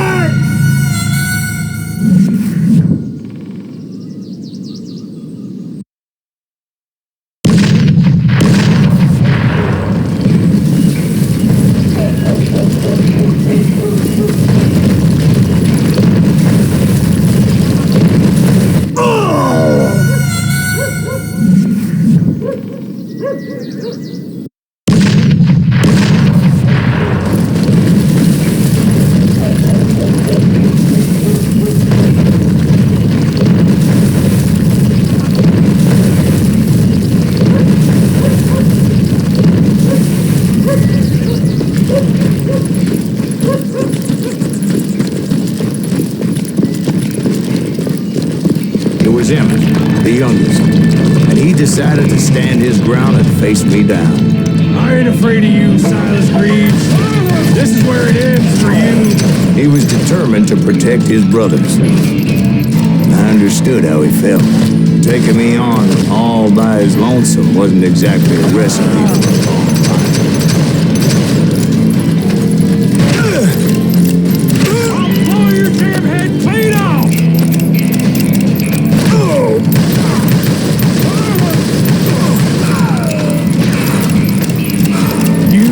With the wrong damn Dalton.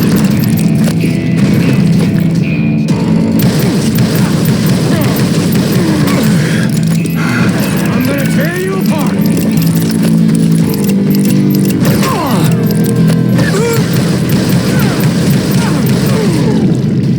But Emmett Dalton survived the robbery in Coffeyville. He's the only Dalton who did. They say he was shot 23 times. Well, Dwight, who do you think put all those damn holes in him?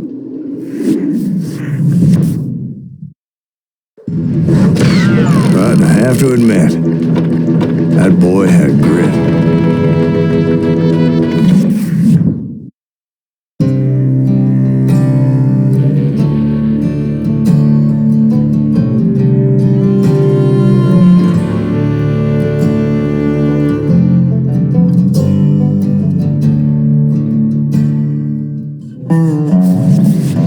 Get those suckers! It took me a couple of days to track the Daltons down. They can't get away with this! And in that time, a whole posse of local vigilantes offered to lend a hand. We'll track him to the ends of the earth. They seemed as determined as me to find those outlaws. But as we headed into those swamps, it was like I had my own private army. There was no way those boys were getting away this time.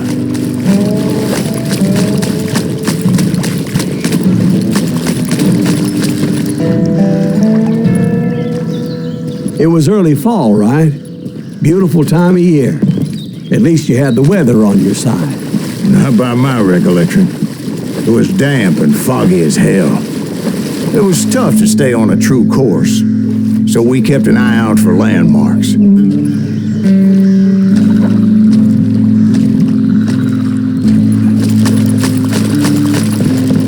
It was autumn. The maple trees were in full color, red as blood.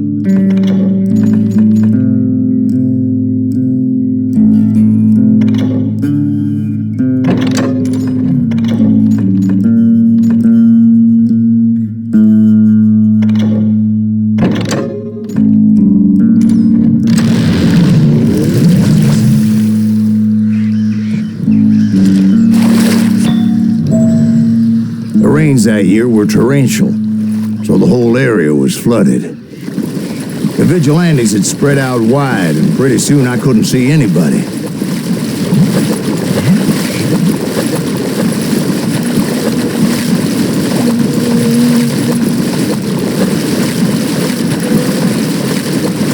Bury them in the swamp! Plant them where they stand! Except for some bitches ahead of me wanted to do me harm, so I had to face them alone. I wondered why my compatriots didn't come running when they heard the shots.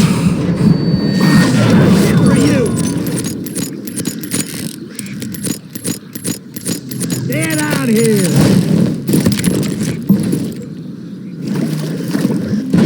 I'm in!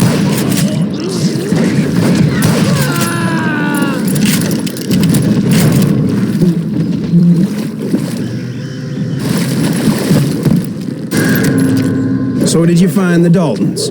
Not yet, but I did have the questionable pleasure of meeting a few of their friends. Oh,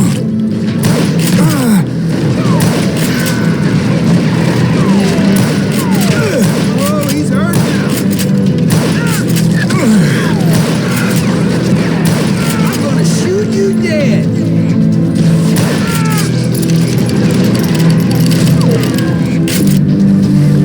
I'm just getting started!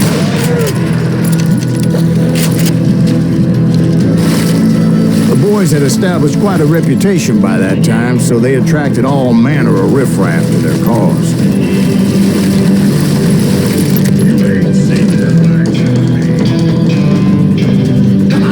Ain't no place to hide from me!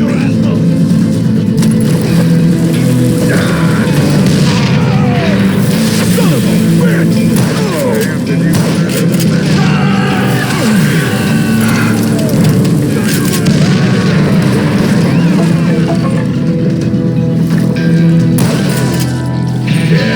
Point being, I was under serious attack. Wounded grizzly! And my reinforcements was nowhere to be seen.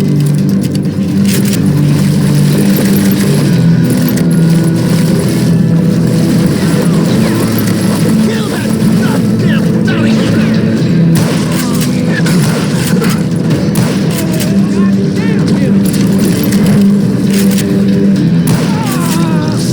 Let's just end this!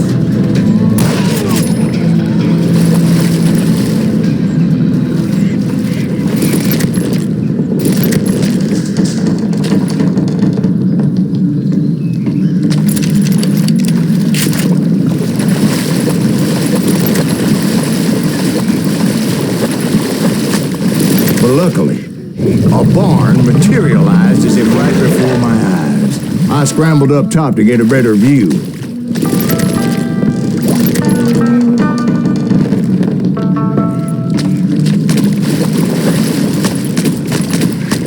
But just ended up falling inside. So, how did you get out?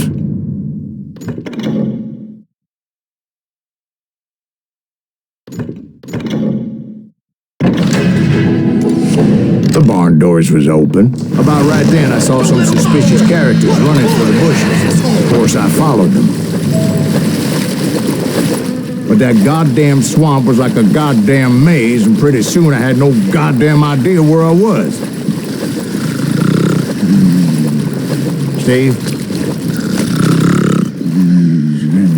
So I just started walking, and pretty soon, Steve? Huh? Oh, no, I'm listening. Indians surrounded me from all sides.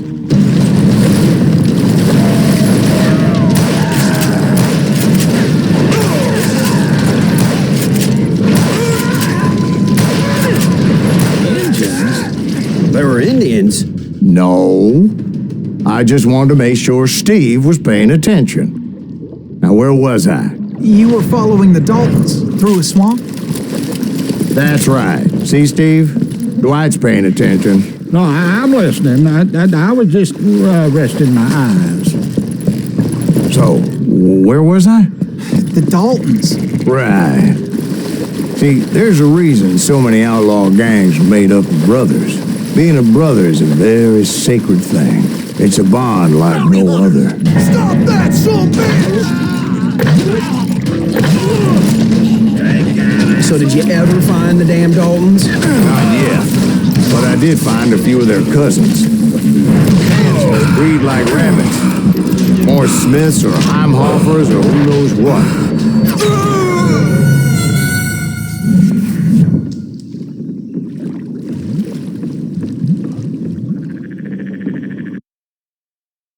Bounty hunters! Stop that, son of a bitch!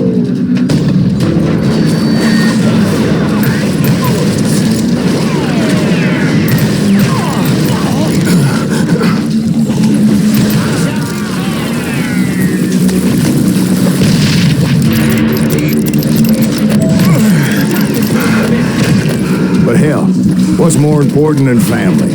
I bet Ben knows what I'm talking about.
Paths seem to be leading nowhere.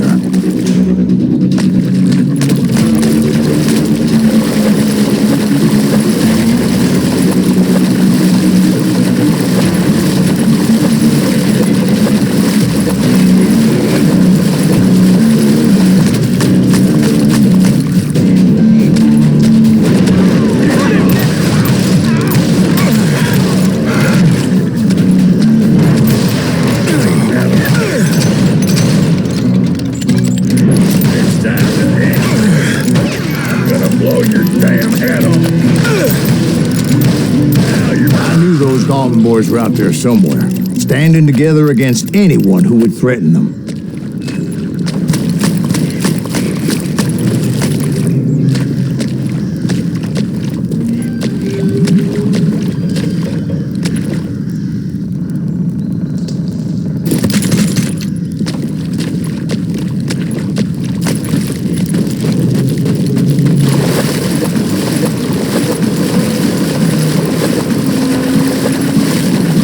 That's when I saw it. A goddamn steamboat.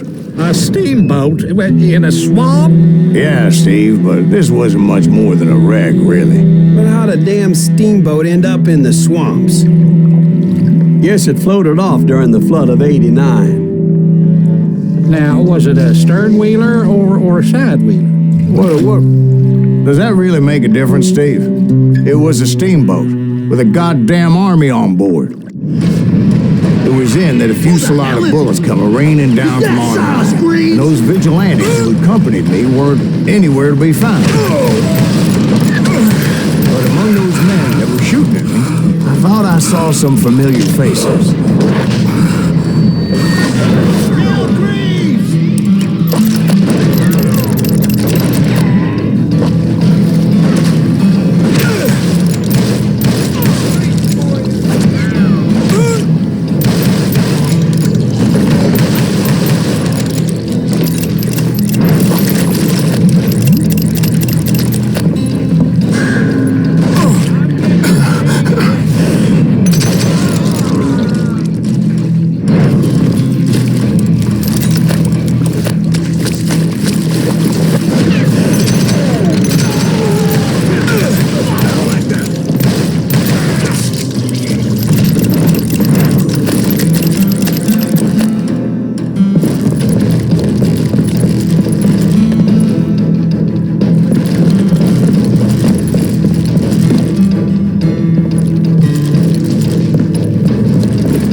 Sounds like you don't give up too easy. That's the kind of man I am, Ben. I set out to do something. I do it. Surrender just ain't in my nature. Plus, I'm stubborn as hell. You red?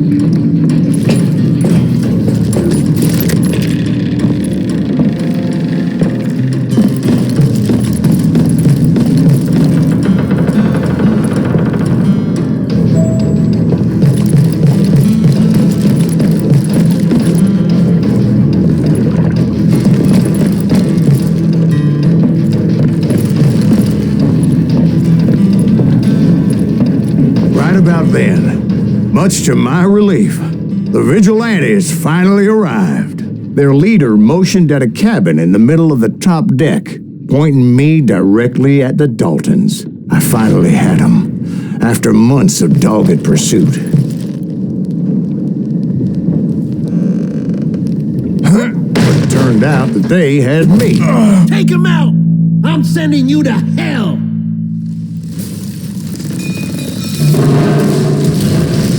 The Daltons had played me like a fiddle. Apparently, the vigilantes were on their damn payroll. They didn't just want to shoot me. They wanted to burn me alive. But finding my way out of a burning labyrinth proved to be quite a challenge. It was a riverboat, right? I mean, it's not like it was a goddamn ocean liner. Yeah, but I was in a fight. It's gonna launch next year. Largest one in the world. You're talking about the Titanic. If you ask me, it's too blessed big. I don't think it'll float. So anyway... Don't be stupid, Steve. They know what they're doing. They say that the Titanic is unsinkable. Oh, God. But getting back to that steamboat, how'd you get off it, Mr. Breeze? I took in a lot of smoke that day, so I admit my recollection might be a bit hazy. But somehow I managed to finally disembark. It was time to settle this once and for all.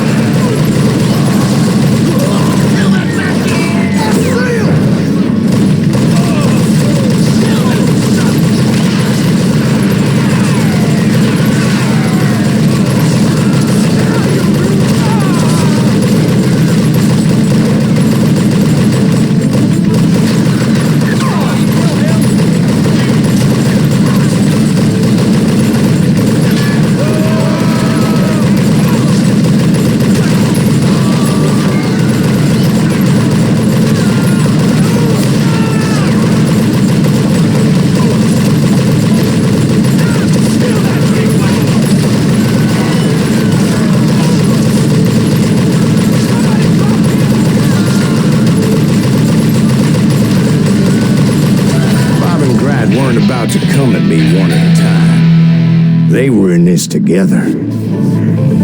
Two brothers side by side, determined to take me down. Confident that this time the odds were on their side.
Sad end for those two. If they'd only known that Emmett was still alive despite his wounds. Paroled 14 years later, he moved to California and sold real estate and lived off the legend of that fateful day. And the tragic death of his two brothers.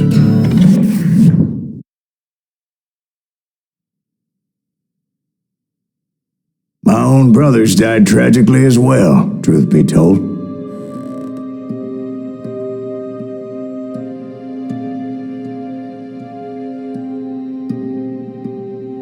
It was 1868, and me and my older brothers were pulling a tidy profit running cattle into Juarez, Mexico. One night after my brothers retired for the evening, I found a little poker game in a cantina with a couple of cowboys. And I just couldn't lose. I even won an old Spanish coin that had to be 100 years old. Well, I was mighty pleased with myself the next morning as my brothers and I rode for Texas. But before we crossed the border, those cowboys caught up with us. It was Johnny Ringo, Roscoe Bob Bryant, and another asshole named Jim. They wanted their money back and everything else we had, including our lives, as those boys didn't want us coming for them later. Bob put that old Spanish coin in my mouth and said, "I won't have it said that I left you with nothing, boy." Well, those horses bolted, and there we hung as those bastards rode away. The branch finally snapped under the weight of the three of us, but being my older brothers were bigger and heavier, they were already dead. And right then I swore to myself that I would avenge them. Ringo you know about. But Bob eluded me, until I heard he was riding with the Wild Bunch.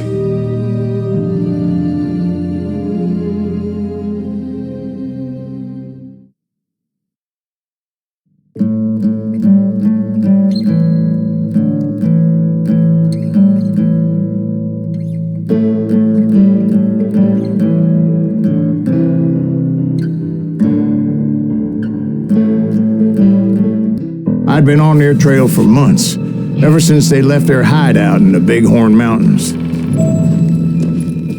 Led by Butch Cassidy, they were a loose association of outlaws who robbed banks and trains from Colorado to Montana. Among them was the Sundance Kid, and that murderous hombre I was tracking, Roscoe Bob Bryant. Were you a part of that giant Pinkerton posse after the Wild Bunch? No, boy. A circus like that would have slowed me down. Besides, I wanted Bryant all to myself. I'd heard about a large shipment of gold being transported to Wilcox, Wyoming on the Overland Flyer. They blew the bridge with the intention of forcing the train to stop. Well, I assumed the wild bunch was likely in the still intact part of the train high above. I was determined to make that sumbitch Bob pay for what he did to my brothers.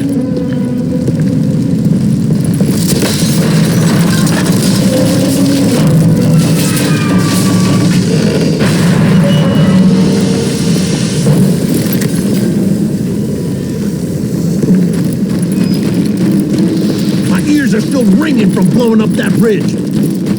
Well, I made my way off unscathed and came upon a few members of the gang and had no choice but to dispatch them. From there, I had to negotiate an even more precarious route.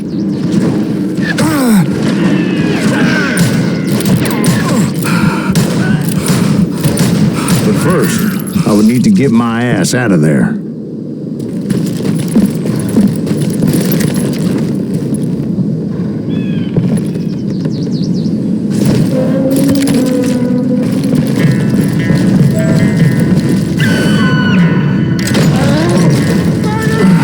From the frying pan into the fire as the train was clearly fixing to fall. I had found the gang, but in order to find old Bob, I needed to fight my way forward past a whole passel of desperados. Outside, inside, anywhere I could, I made my way towards my prey. Damn him!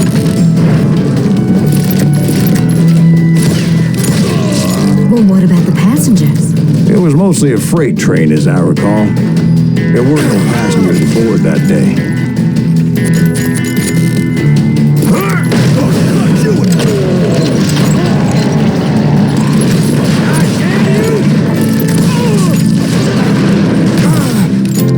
This is it for me!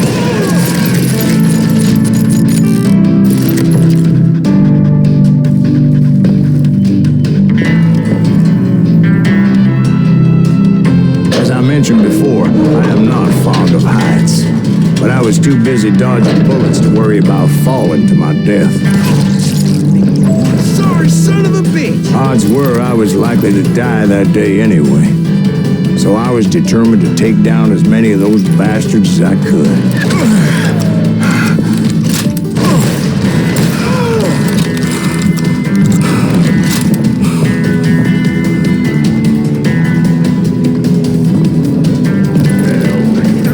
It was like shooting ducks in a shooting gallery. The only difference is these damn ducks shot back.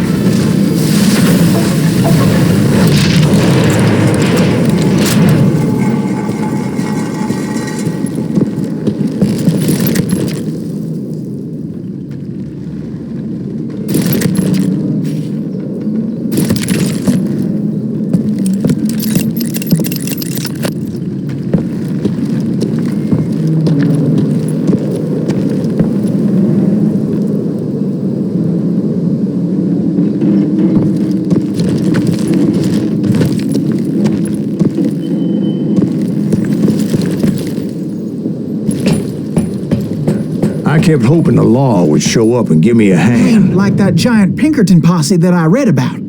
Did they come riding in, guns a-blazing to help?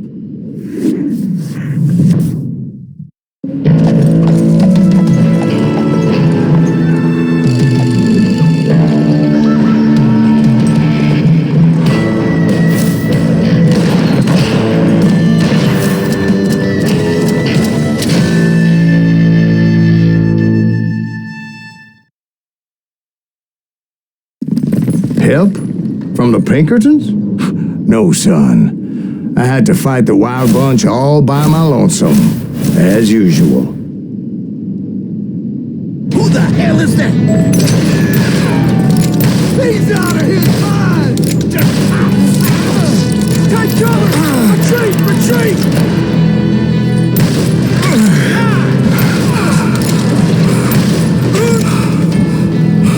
I will kill you!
is, those dime novels didn't portray this as it happened, did they? Only a few stragglers were left. I had to cut them down pronto if I was going to stay on old Bob's trail.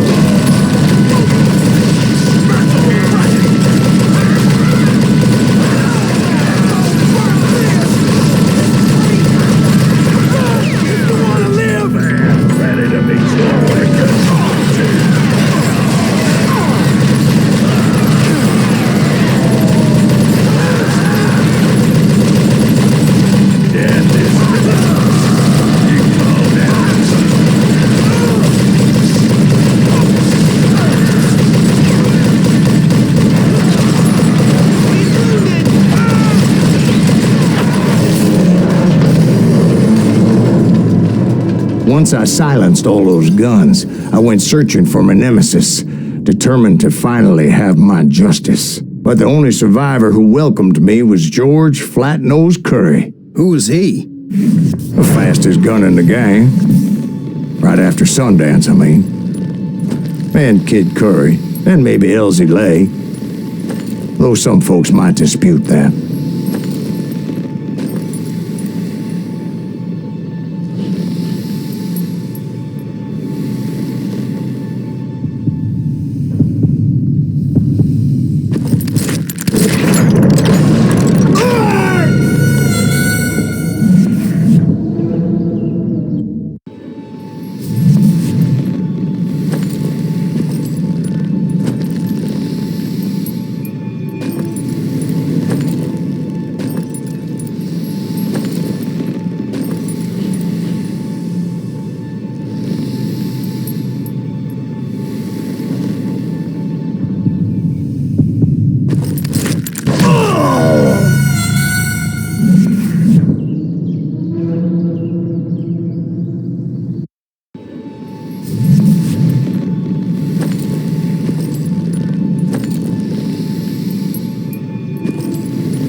Very same day, Butch Cassidy and the Sundance Kid decided to leave the Wild Bunch behind and decamped for South America.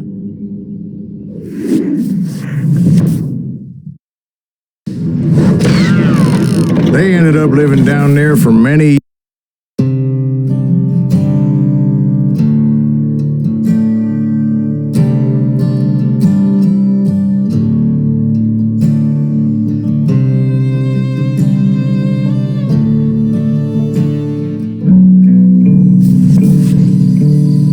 Tried to find Bob Bryant, but it was as if he'd disappeared. Sometime later, I heard the Wild Bunch was back together. Kid Curry escaped from jail, and now he was running the whole shebang. So I took to their trail, as I was still in pursuit of my brother's killer and hoped that he was back with him. That Kid Curry's kind of crazy, ain't he? Don't let him hear you saying that. Anyways, I tracked those boys to a camp right outside Parachute, Colorado. Being outnumbered, I didn't bother with a warning shot. I just started taking those bastards down.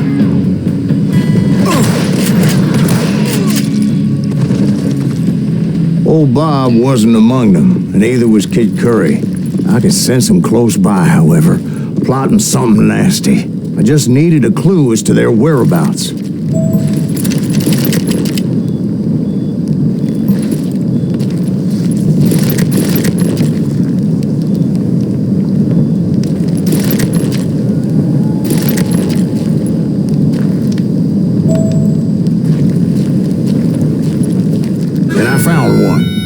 A map with their bold plan clearly marked. This time they were fixing to blow up a train trestle, property of the Union Pacific.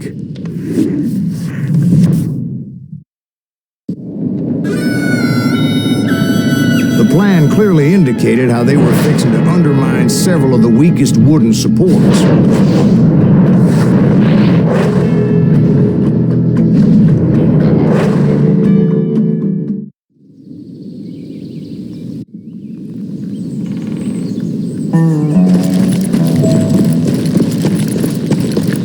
Kid Curry was considered the wildest of the wild bunch. It was said that he fathered 85 bastard children, though some say it was only 5. Kid Curry had bragged to a whore how he was going to rob a train heading to the U.S. Mint in Denver. And that whore, Fat Sally, she told me. The bridge was rigged with dynamite, so I decided I'd best be careful confronting those bastards.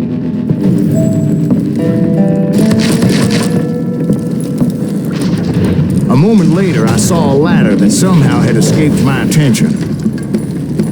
Don't you blow us up now. Don't worry, I know what I'm doing.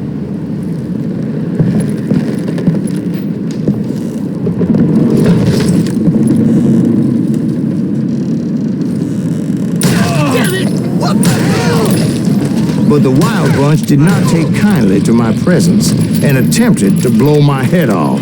It appeared the kid had found a number of new recruits to bolster their ranks. Guess there's always desperate men willing to trade their lives for stolen treasure.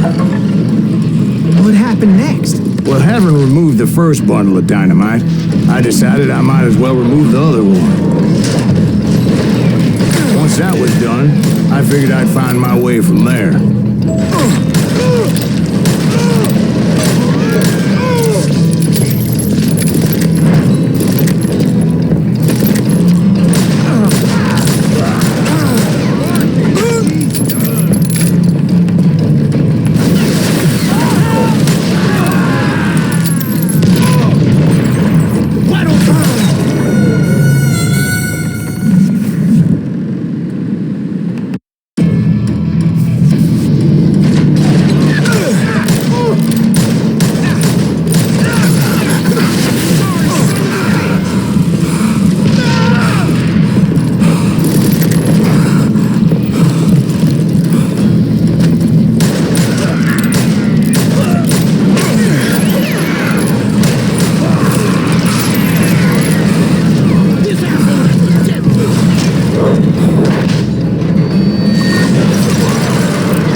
What happened then? Had to remove more of that damn dynamite.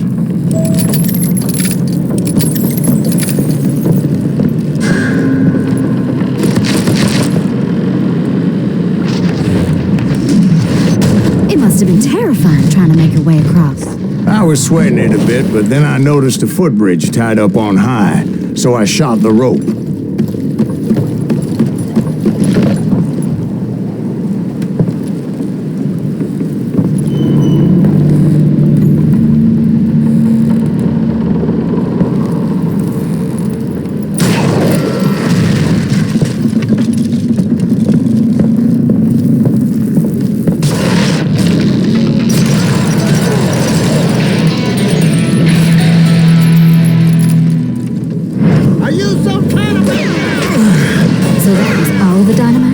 Funny you should mention that, darling. As actually there was a 4th charge impeding my progress.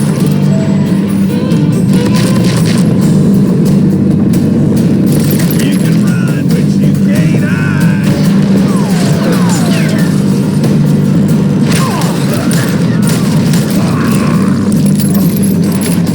Once I removed it, my path was pretty clear. Blow your damn head off. God help.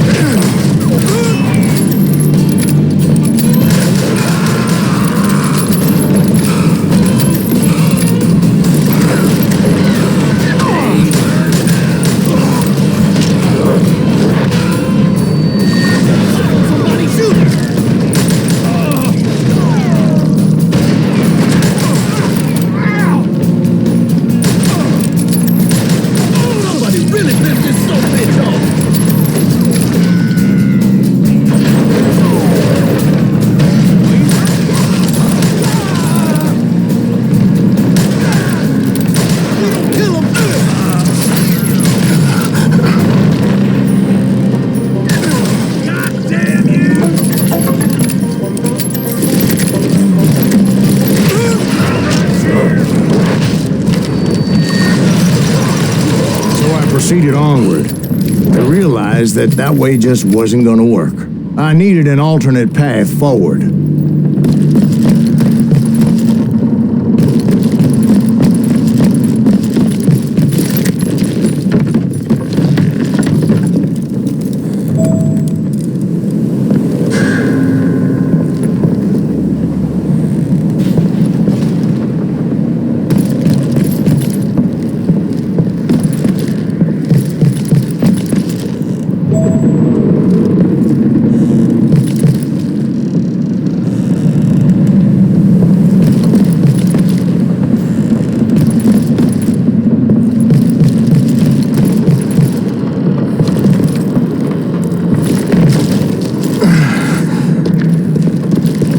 Luckily, I found a cave, and as I made my way back to the bridge, I saw something that concerned me.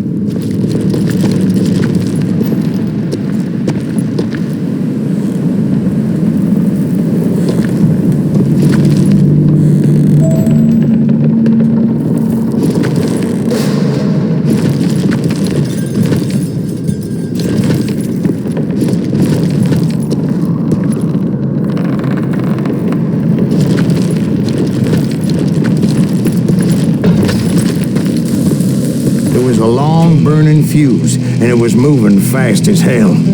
I had to catch it.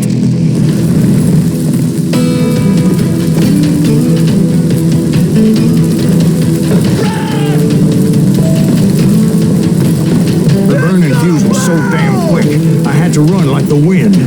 I almost had it, but no.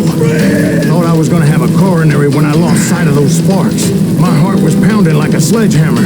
I knew that failure meant boom. Then, finally, at the last moment.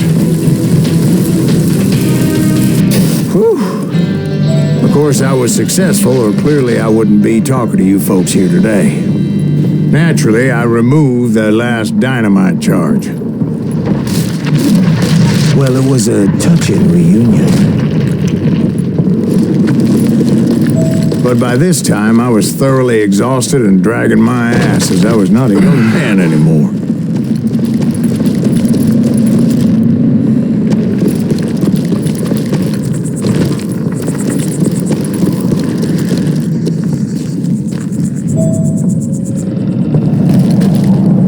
Kill that SOB! Make it bleed!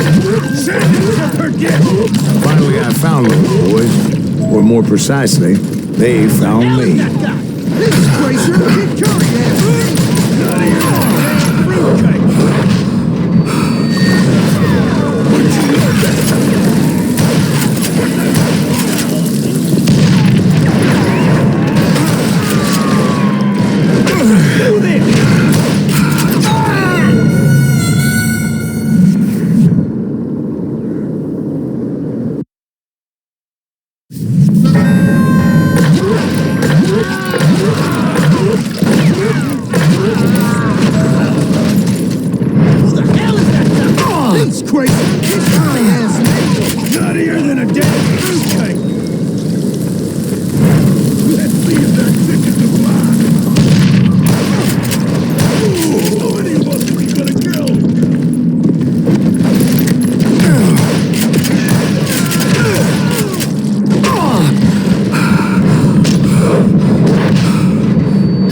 Keep coming at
Just when I thought things couldn't get worse, Kid Curry opened up on me with a goddamn Gatling gun.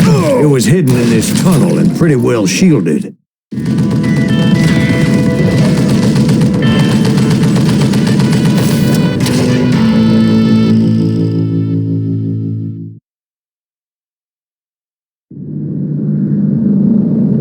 You can't hide from me.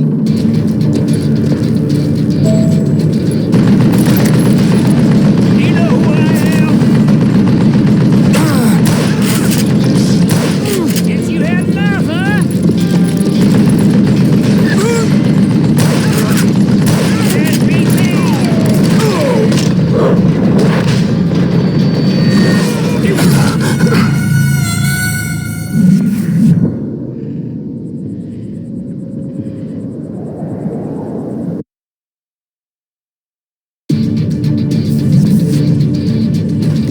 Luckily, I had located some dynamite.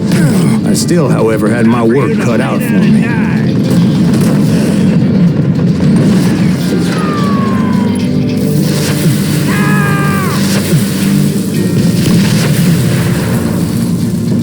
Are you kidding me?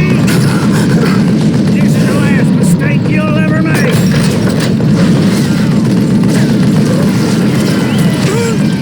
Am I out of bullets already?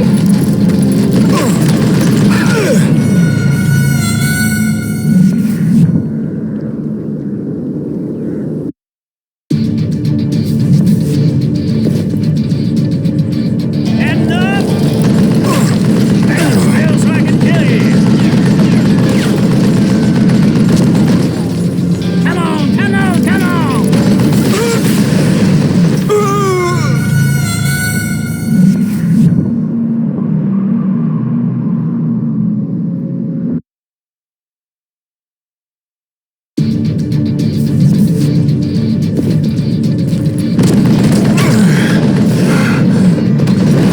Time for you to lay down and die.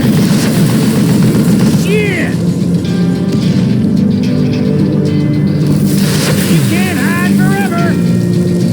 God damn it, I need some help here. Damn, boys, take this son of a bitch out. Get out!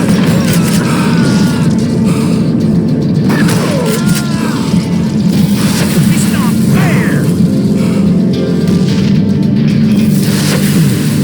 Ah! I think he's scared. Are you kidding me? You're a scalp your head in a you know who I am. Eventually, I brought that tunnel down. Like this cocksucker. That's when I met Kid Curry himself. He had decided to stop pussyfooting around and deal with me personally.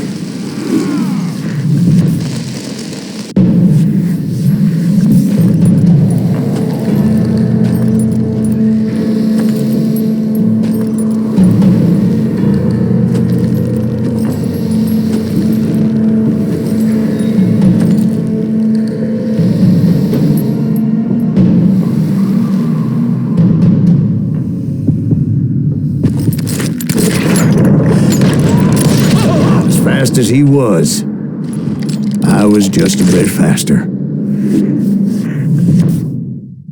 And as he lay wounded, I demanded to know the whereabouts of Roscoe Bob Bryant. He shouted at me, "Is that what this is about?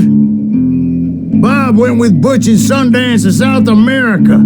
You ain't never finding him."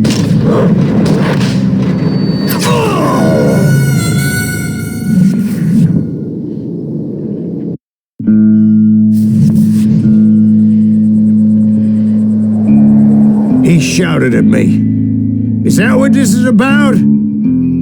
Bob went with Butch and Sundance to South America. You ain't never finding him."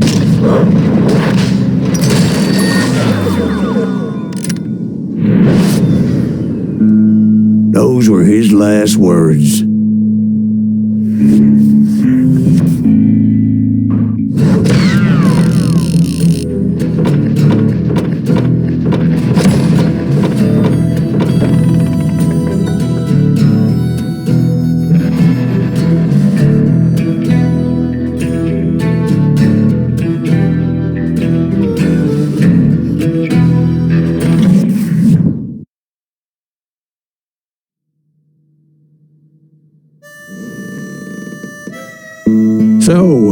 Bob Bryant got away? I knew I'd never find him in South America. What about the other killer? Yeah, you kind of glossed over that one. Well, I found Jim not long after my showdown with Ringo. At the time, he was riding with the James Younger gang. Did I neglect to mention that?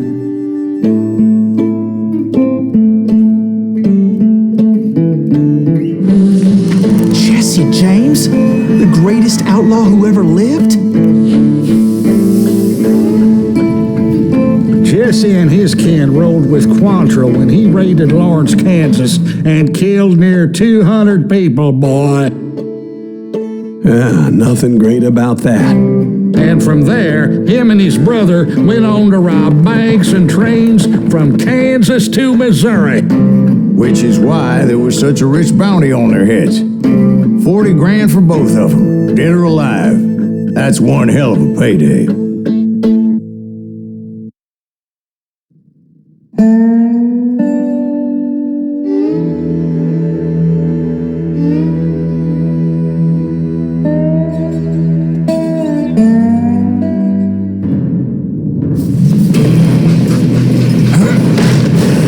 Confronted them as they were robbing a train. Bullets were flying at me from every which way. But I knew I'd have to fight my way forward if I was gonna find this Jim.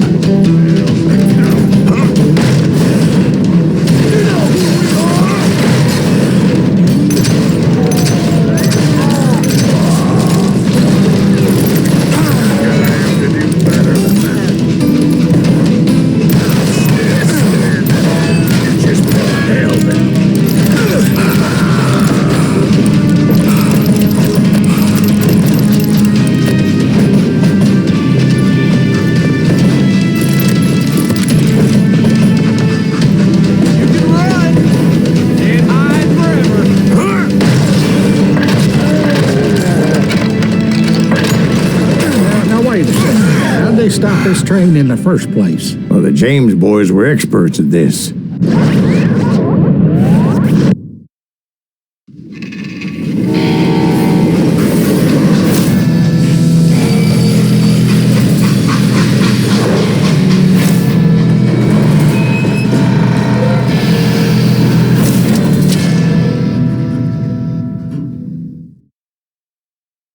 They hopped a freight train, having heard there was a big payroll in the express safe.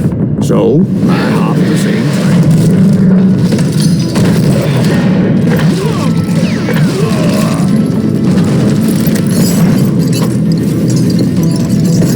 The James Younger gang was decimated after that little fiasco they had in Northfield, Minnesota. So Jesse needed more men and took on the killer I was after, along with a host of others. I was hoping to find my man and put a bullet in his head. Climbing around that train, I must have swallowed 100 damn bugs before I reached James that... Younger gang was the first train robbery west of the Mississippi. Sounds like you hold them in high regard. Everyone knows they were the most famous outlaw gang ever. And you took them all on by your lonesome. Again, I'm finding this all a little hard to swallow, friend. Well, maybe you need to wash it down with some whiskey. By the way, did I mention that that train was flying down those tracks like a bat out of hell?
been. Where would I find the gentleman's facilities?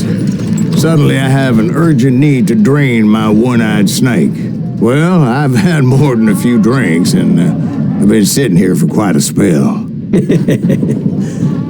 Right through there. Let me show you.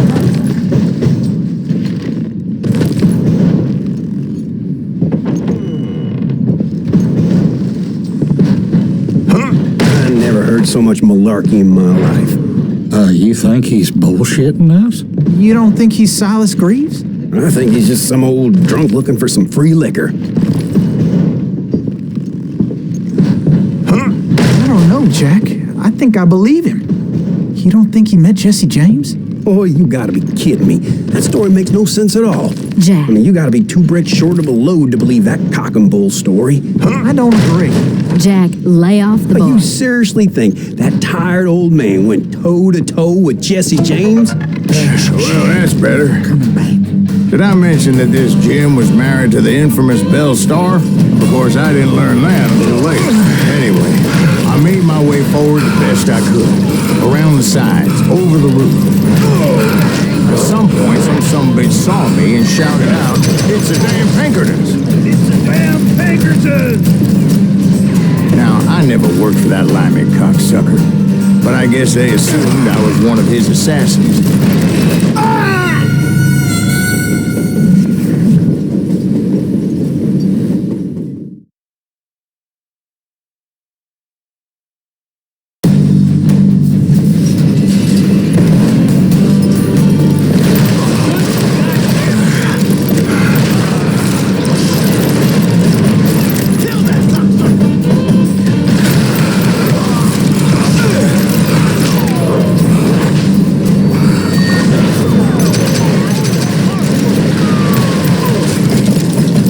Those evil bastards firebombed Jesse's mother's house and killed his stepbrother. So it's no wonder each and every asshole on that train wanted me dead.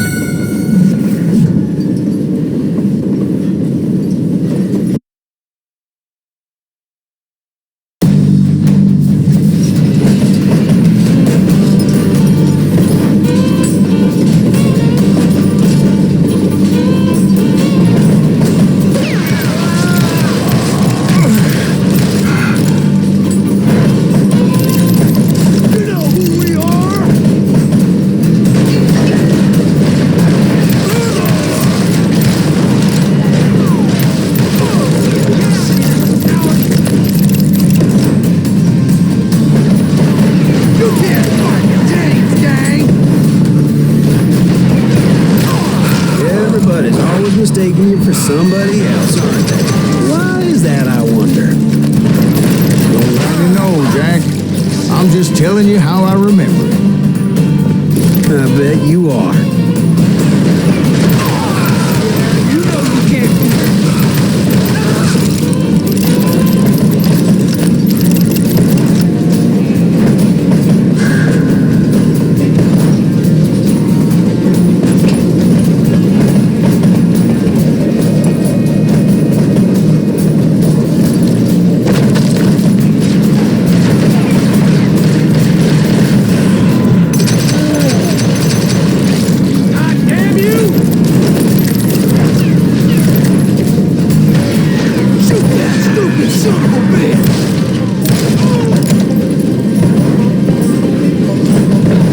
Across a flat car piled high with logs, I had to come up with a creative way to make my way forward.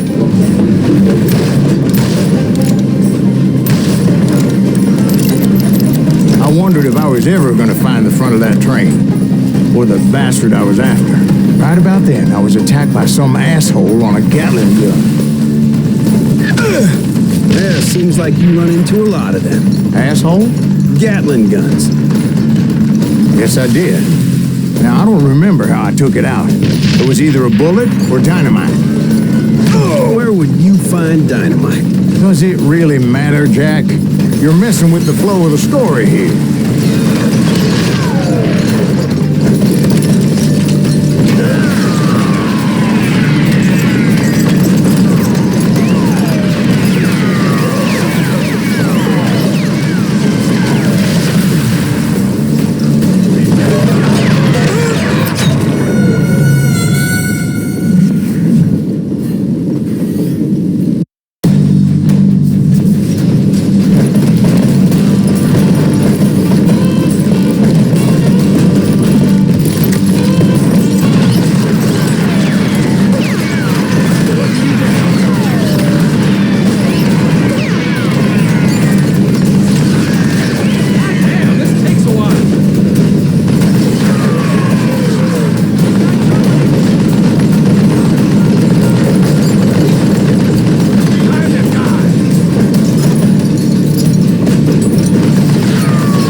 Looking for Jim and shooting any son of a bitch stupid enough to get in my way.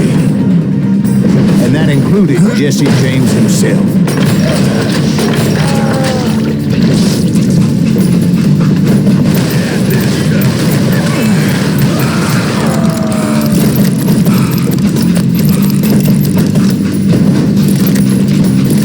There sure were a lot of men determined to die that day. Yeah, you know you can't be...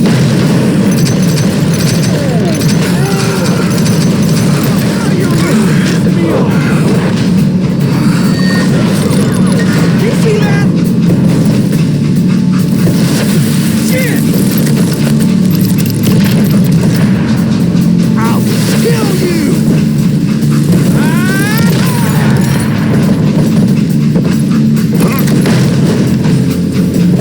It was then that Jesse detached the express car from the rest of the damn train. I could see Jesse waiting for me, fixing to kill me so he could get away with all that money.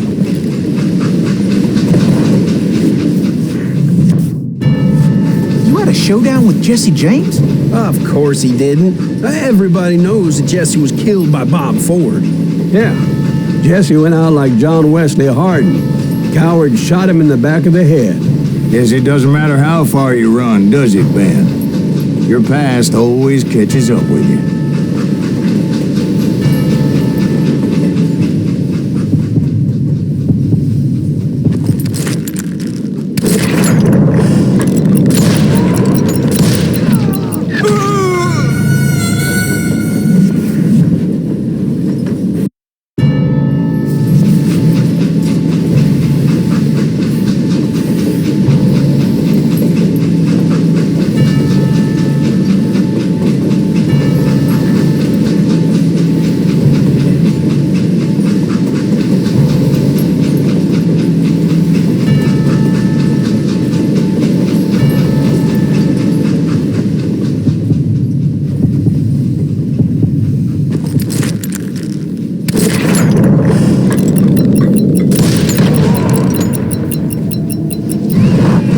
I didn't kill Jesse James. Just wounded him bad enough to convince him to hang up his guns. What about that Jim fella? What happened to him? I figure he was up front with a gun to the engineer's head. That bastard slipped away again. I'll tell you how I got him. But first I need to wet my whistle.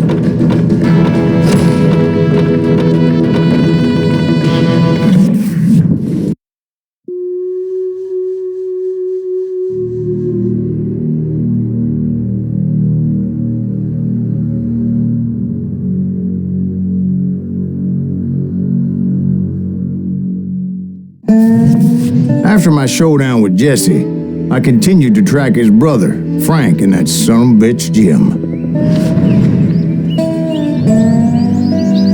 I followed those bastards into the high mountains as they were going to ground. What mountains would that be? Somewhere in the Ozarks, I believe. The perfect place to hide out from the authorities. In fact, before I could find them, some Indians who fled the res and were hiding out from the military found me first. They probably thought I was a cavalry scout and didn't want me telling the military where they were. Indians? They could have been Cheyenne, but there was all sorts of renegades roaming the landscape back then.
Hey, how about another whiskey, Ben? Nothing better to soothe the troubled soul.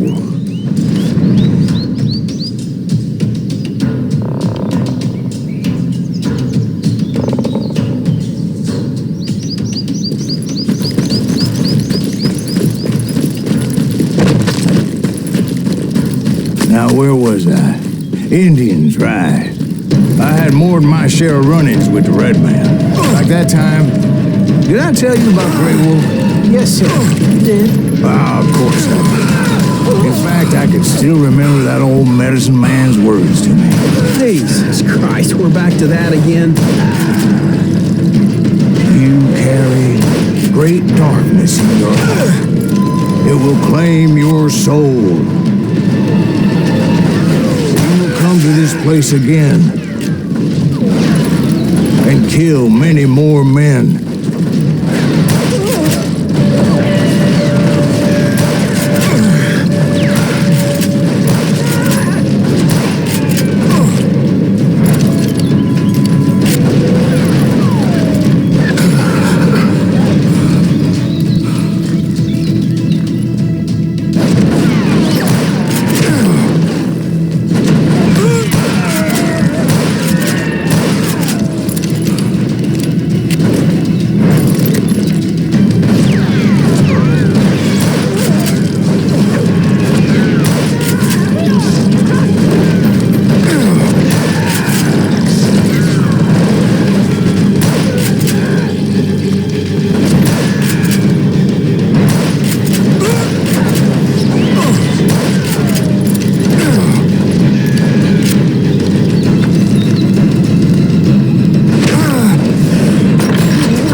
Everything you are.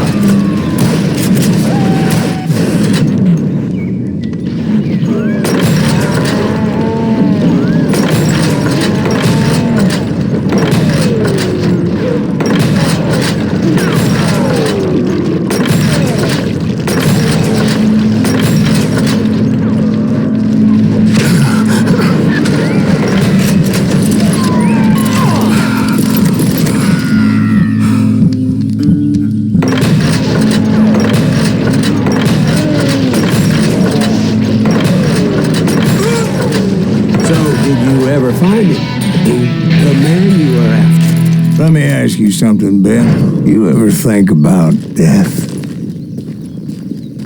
Mr. Graves, are you all right?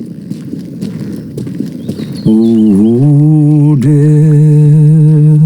Oh, death.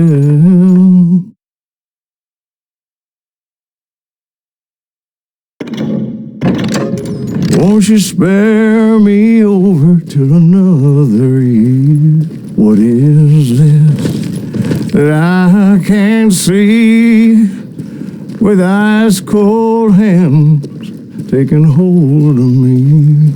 Well, I am death, none can excel. I'll open the door to heaven or hell.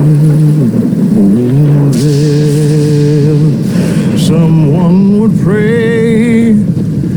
Could you wait to call me another day? Oh, death. Oh, death. Won't you spare me over till another year? So are you going to answer the question? What question is that? Jim Reed. Did you ever find him? Reed was indeed that son of a bitch's surname. That's right, Ben. A despicable character. I remember him laughing like a hyena that cold morning they lynched me and my brothers. He was intent on avoiding my vengeance, but nothing was gonna stop me. Nothing.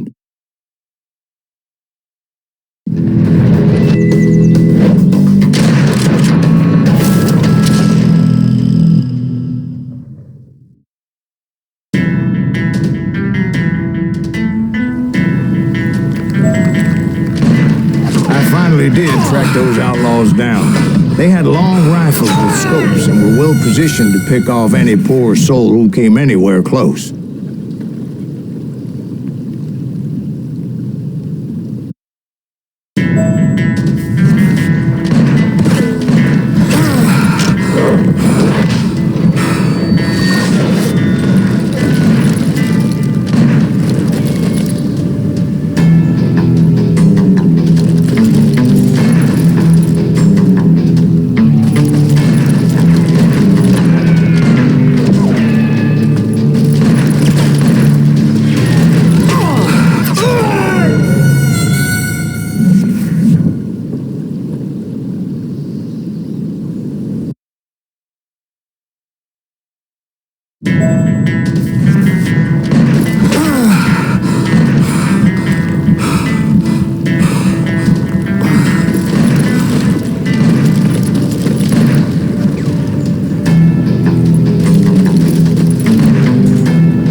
guessing Frank James believed I was responsible for the demise of his brother Jesse. I couldn't really disagree with the man, as I thought Jesse was dead then as well.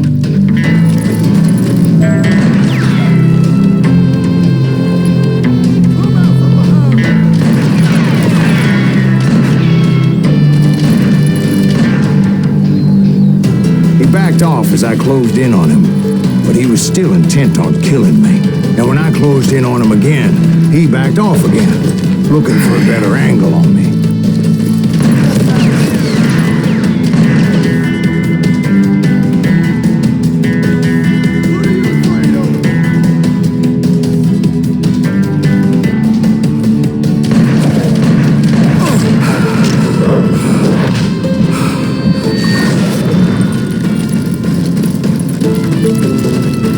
Hell, I can't fault Frank for wanting his revenge, as I was there for the same damn reason myself. At this point, I'm guessing you think Silas Greaves is a worse murderer than Jim Reed ever was.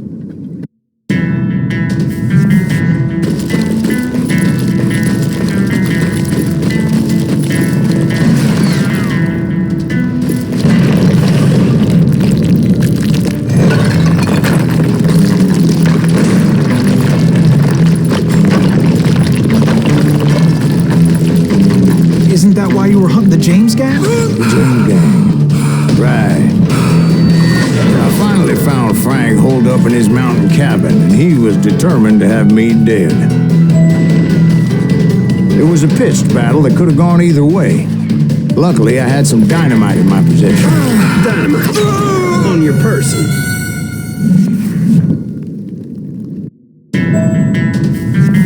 It was a pitched battle that could have gone either way. Luckily, I had some dynamite in my possession. Dynamite? On your person? A few sticks, just in case. It's always good to be prepared. Right. I'm just laying out the facts as I remember them, Jack. Liver bastard! And that son of a bitch!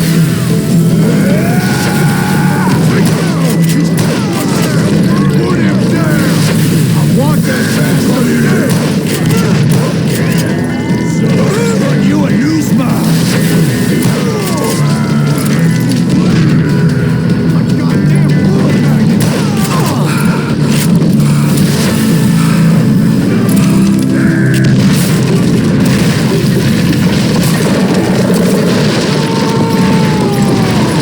That old shack? Well, it went tumbling right off that cliff. With Frank James still in it? Yes, sir. But Frank James is still alive, living in Missouri, showing folks around the family farm for 25 cents a tour. I didn't say he died in the fall, now did I?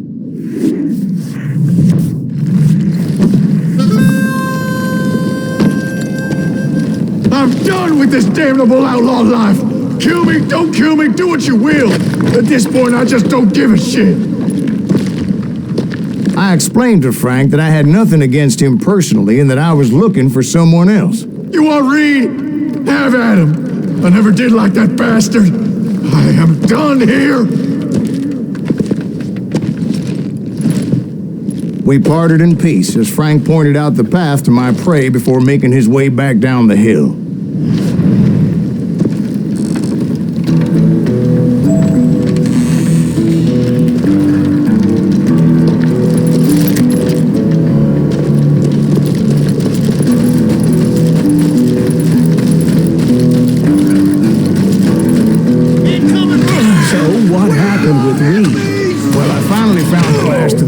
Hiding in a nearby cave. First, I had to dispatch the lookouts. But I was determined not to let that murderer escape my revenge again.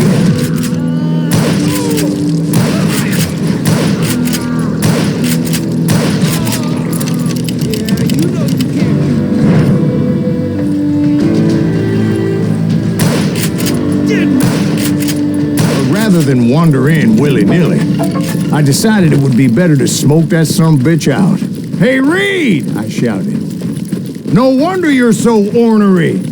Can't be easy being married to Belle Starr. While you're off providing for the family, she's spreading her legs for every Tom, Dick, and Cole Younger. Not an attractive woman exactly, but very friendly. At least she was to me.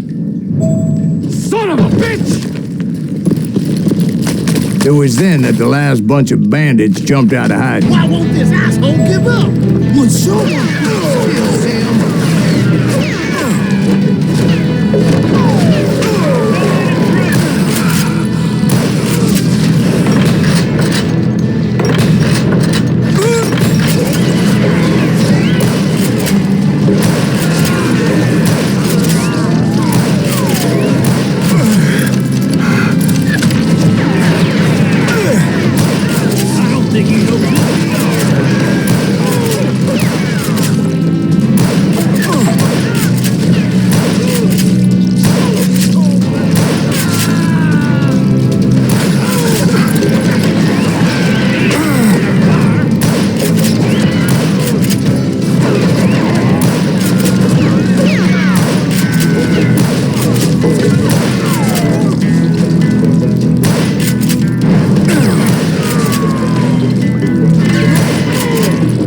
Eventually, it was just me and Reed.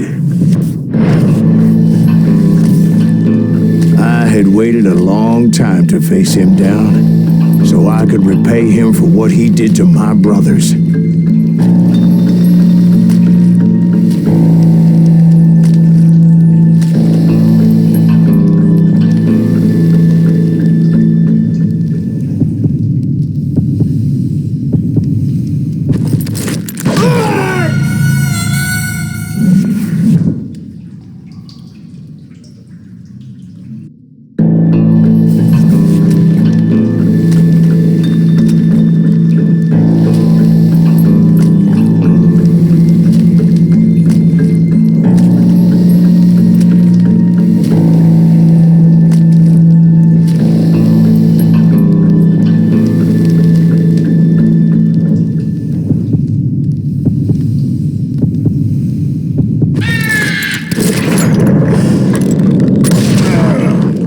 And repay him I did.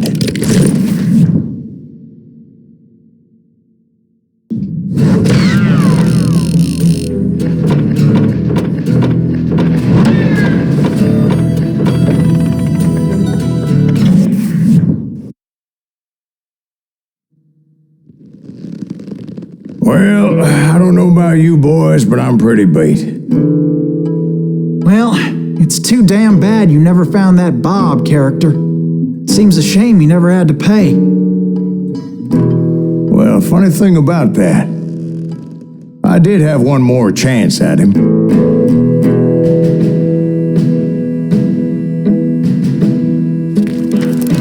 6 months ago, I heard that Butch and Sundance were back in the States and had gathered up some of their old gang.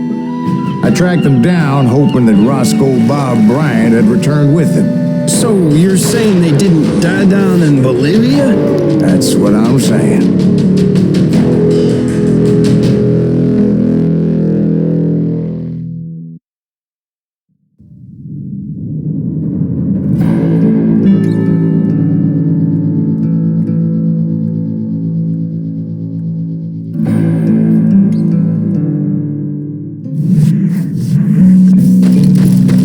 40 years I had waited to get my hands on the last of my brother's killers. Not even an army of demons could have stopped me now.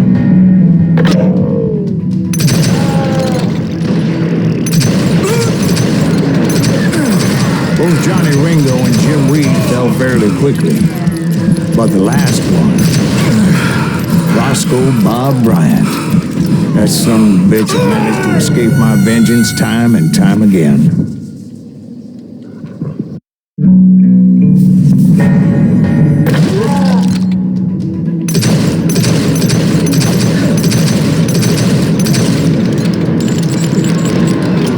Both Johnny Ringo and Jim Reed fell fairly quickly.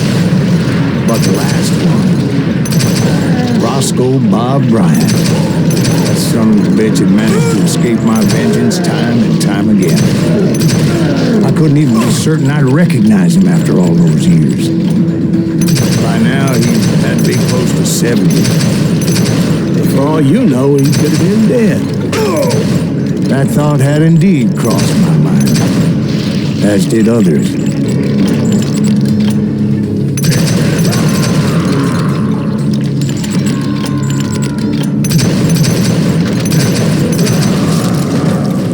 For instance, did my thirst for vengeance turn me into something worse than the man I was after?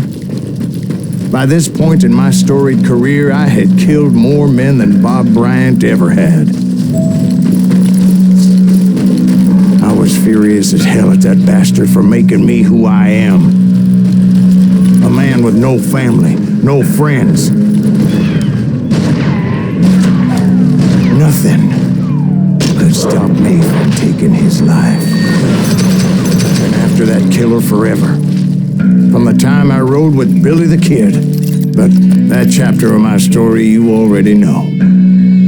Chapter of that fairy tale, you mean? Suddenly it was 1910. There I was, an old man roaming a ghost town dead almost 2 decades.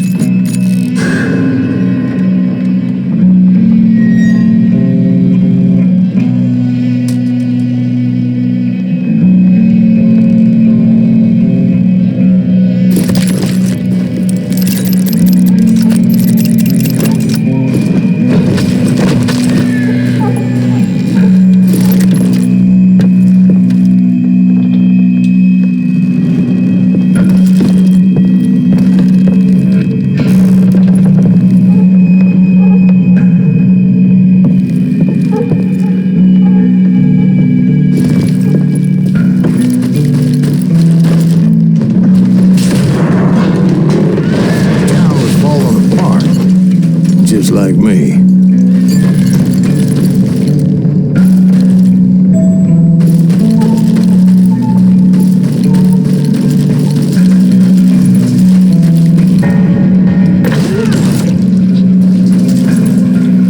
But I wasn't about to call it quits.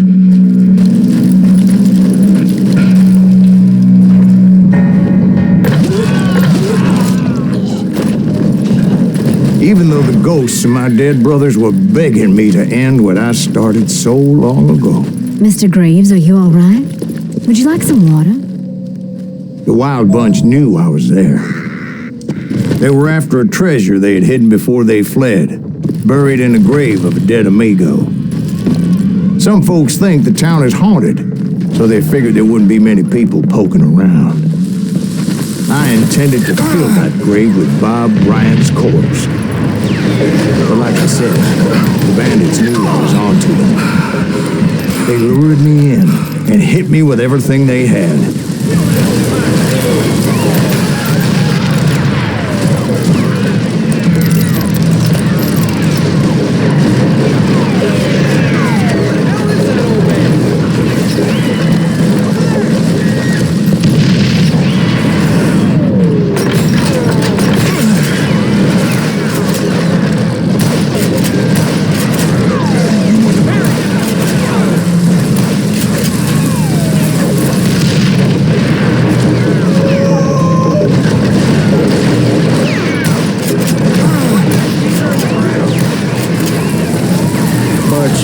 obviously prevailed since you set me down as the dead.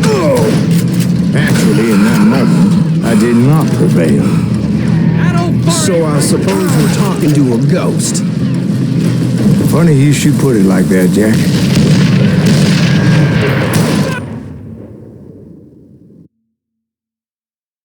Because when I woke up...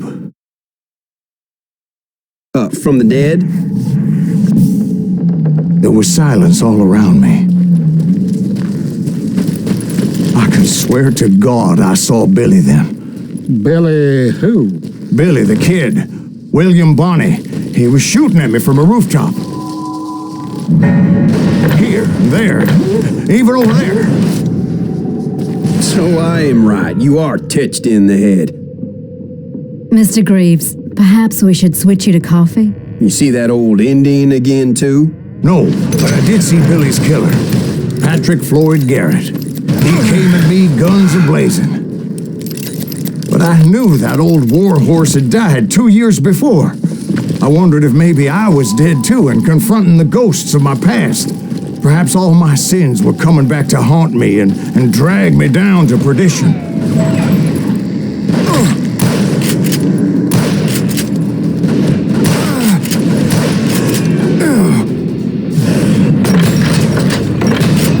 I saw Henry Plummer throw dynamite at me.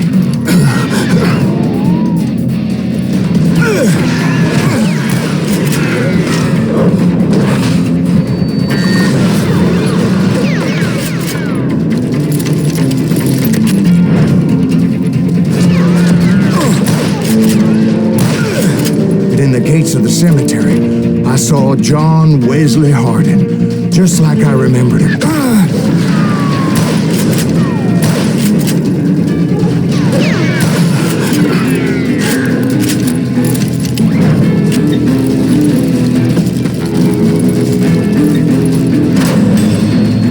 Robert Ollinger appeared with his terrible double-barrel shotgun.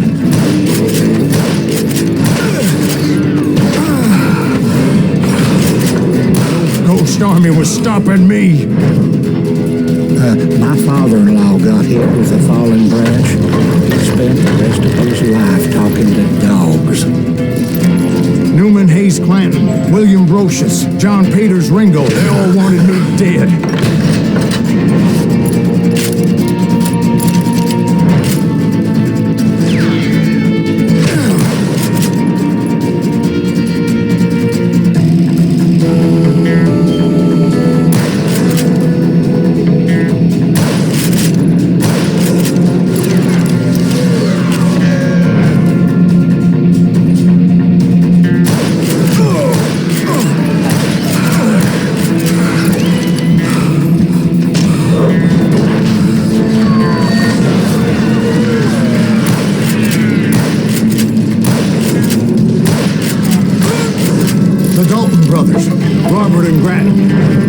Of the Garden of the Dead.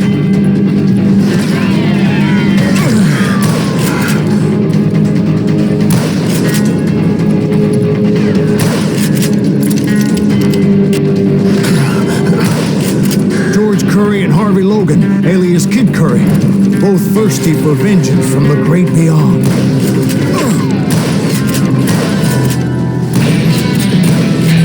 Jesse, Woodson, James, and Jim Reed. Each one deader than the next. I thought I would go crazy. Thought?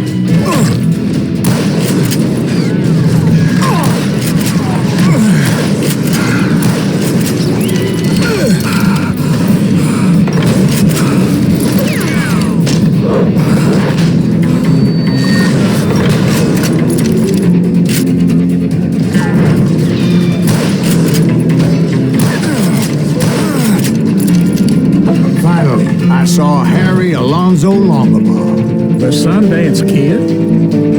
Like a general leading his legion of the dead. You told us before that you see him alive. He was alive.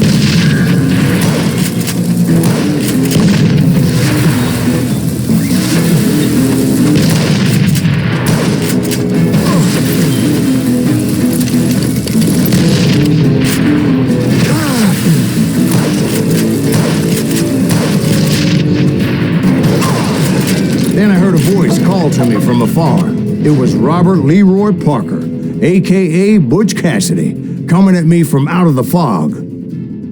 Thanks for taking care of that bastard.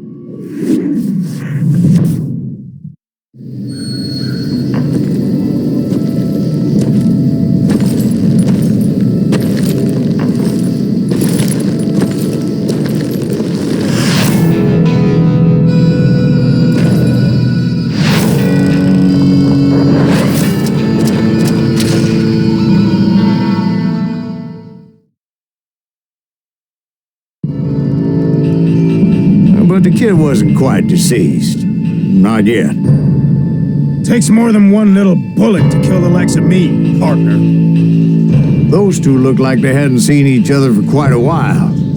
Clearly, they were no longer amigos.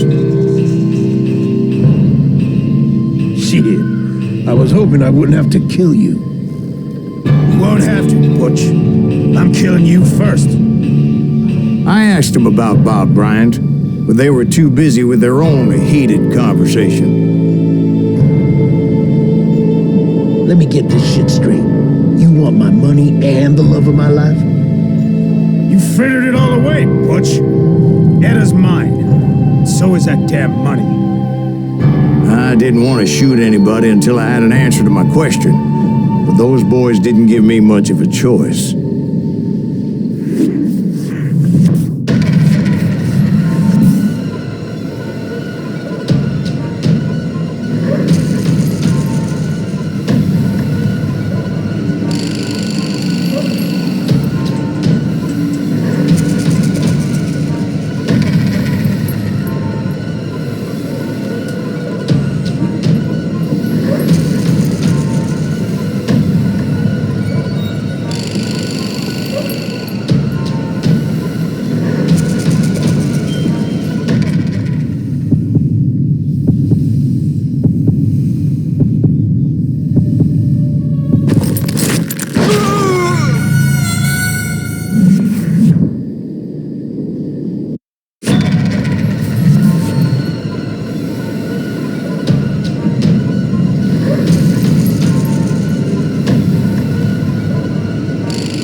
Butch Cassidy and the Sundance Kid died there in that cemetery not 6 months ago.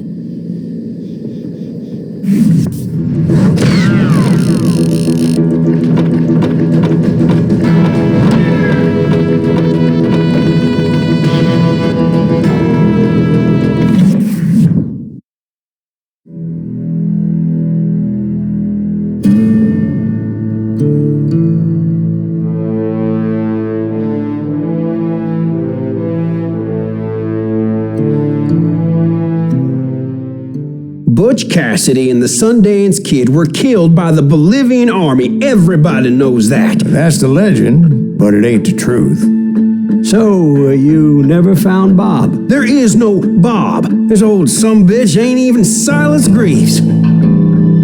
Sir, is that true? Have you been pulling our legs this whole time? Well, not the whole time. Oh man, I think you've worn out your welcome here. Maybe you're right, Jack. Maybe it's time to pay. You see, Ben, or should I say Bob, your past always catches up with you. I was a different man back then, crazy, drinking. I've changed my ways, I swear to you. If I could turn back the clock, But you can't, Bob.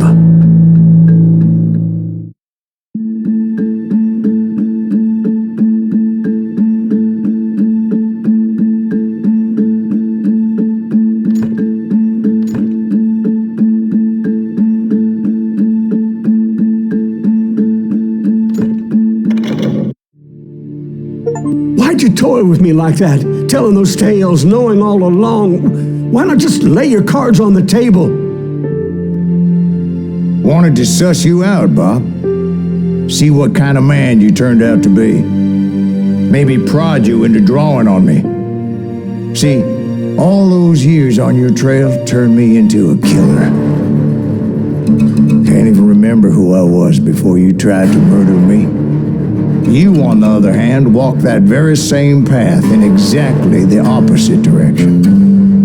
What do you mean by that? You think your life is worth sparing, Bob?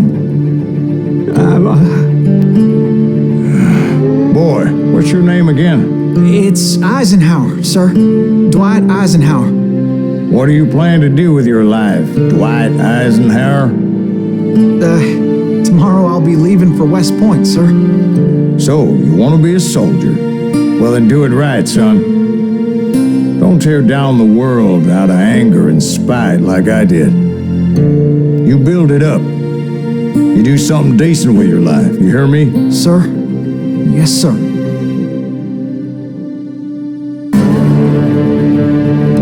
I won't have it said I left you with nothing, Bob.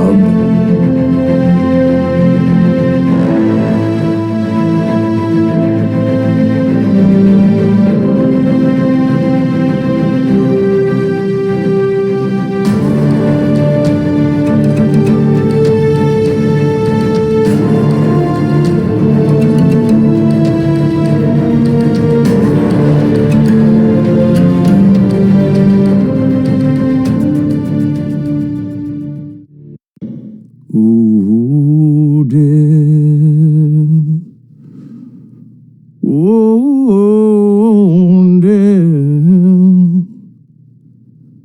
Won't you spare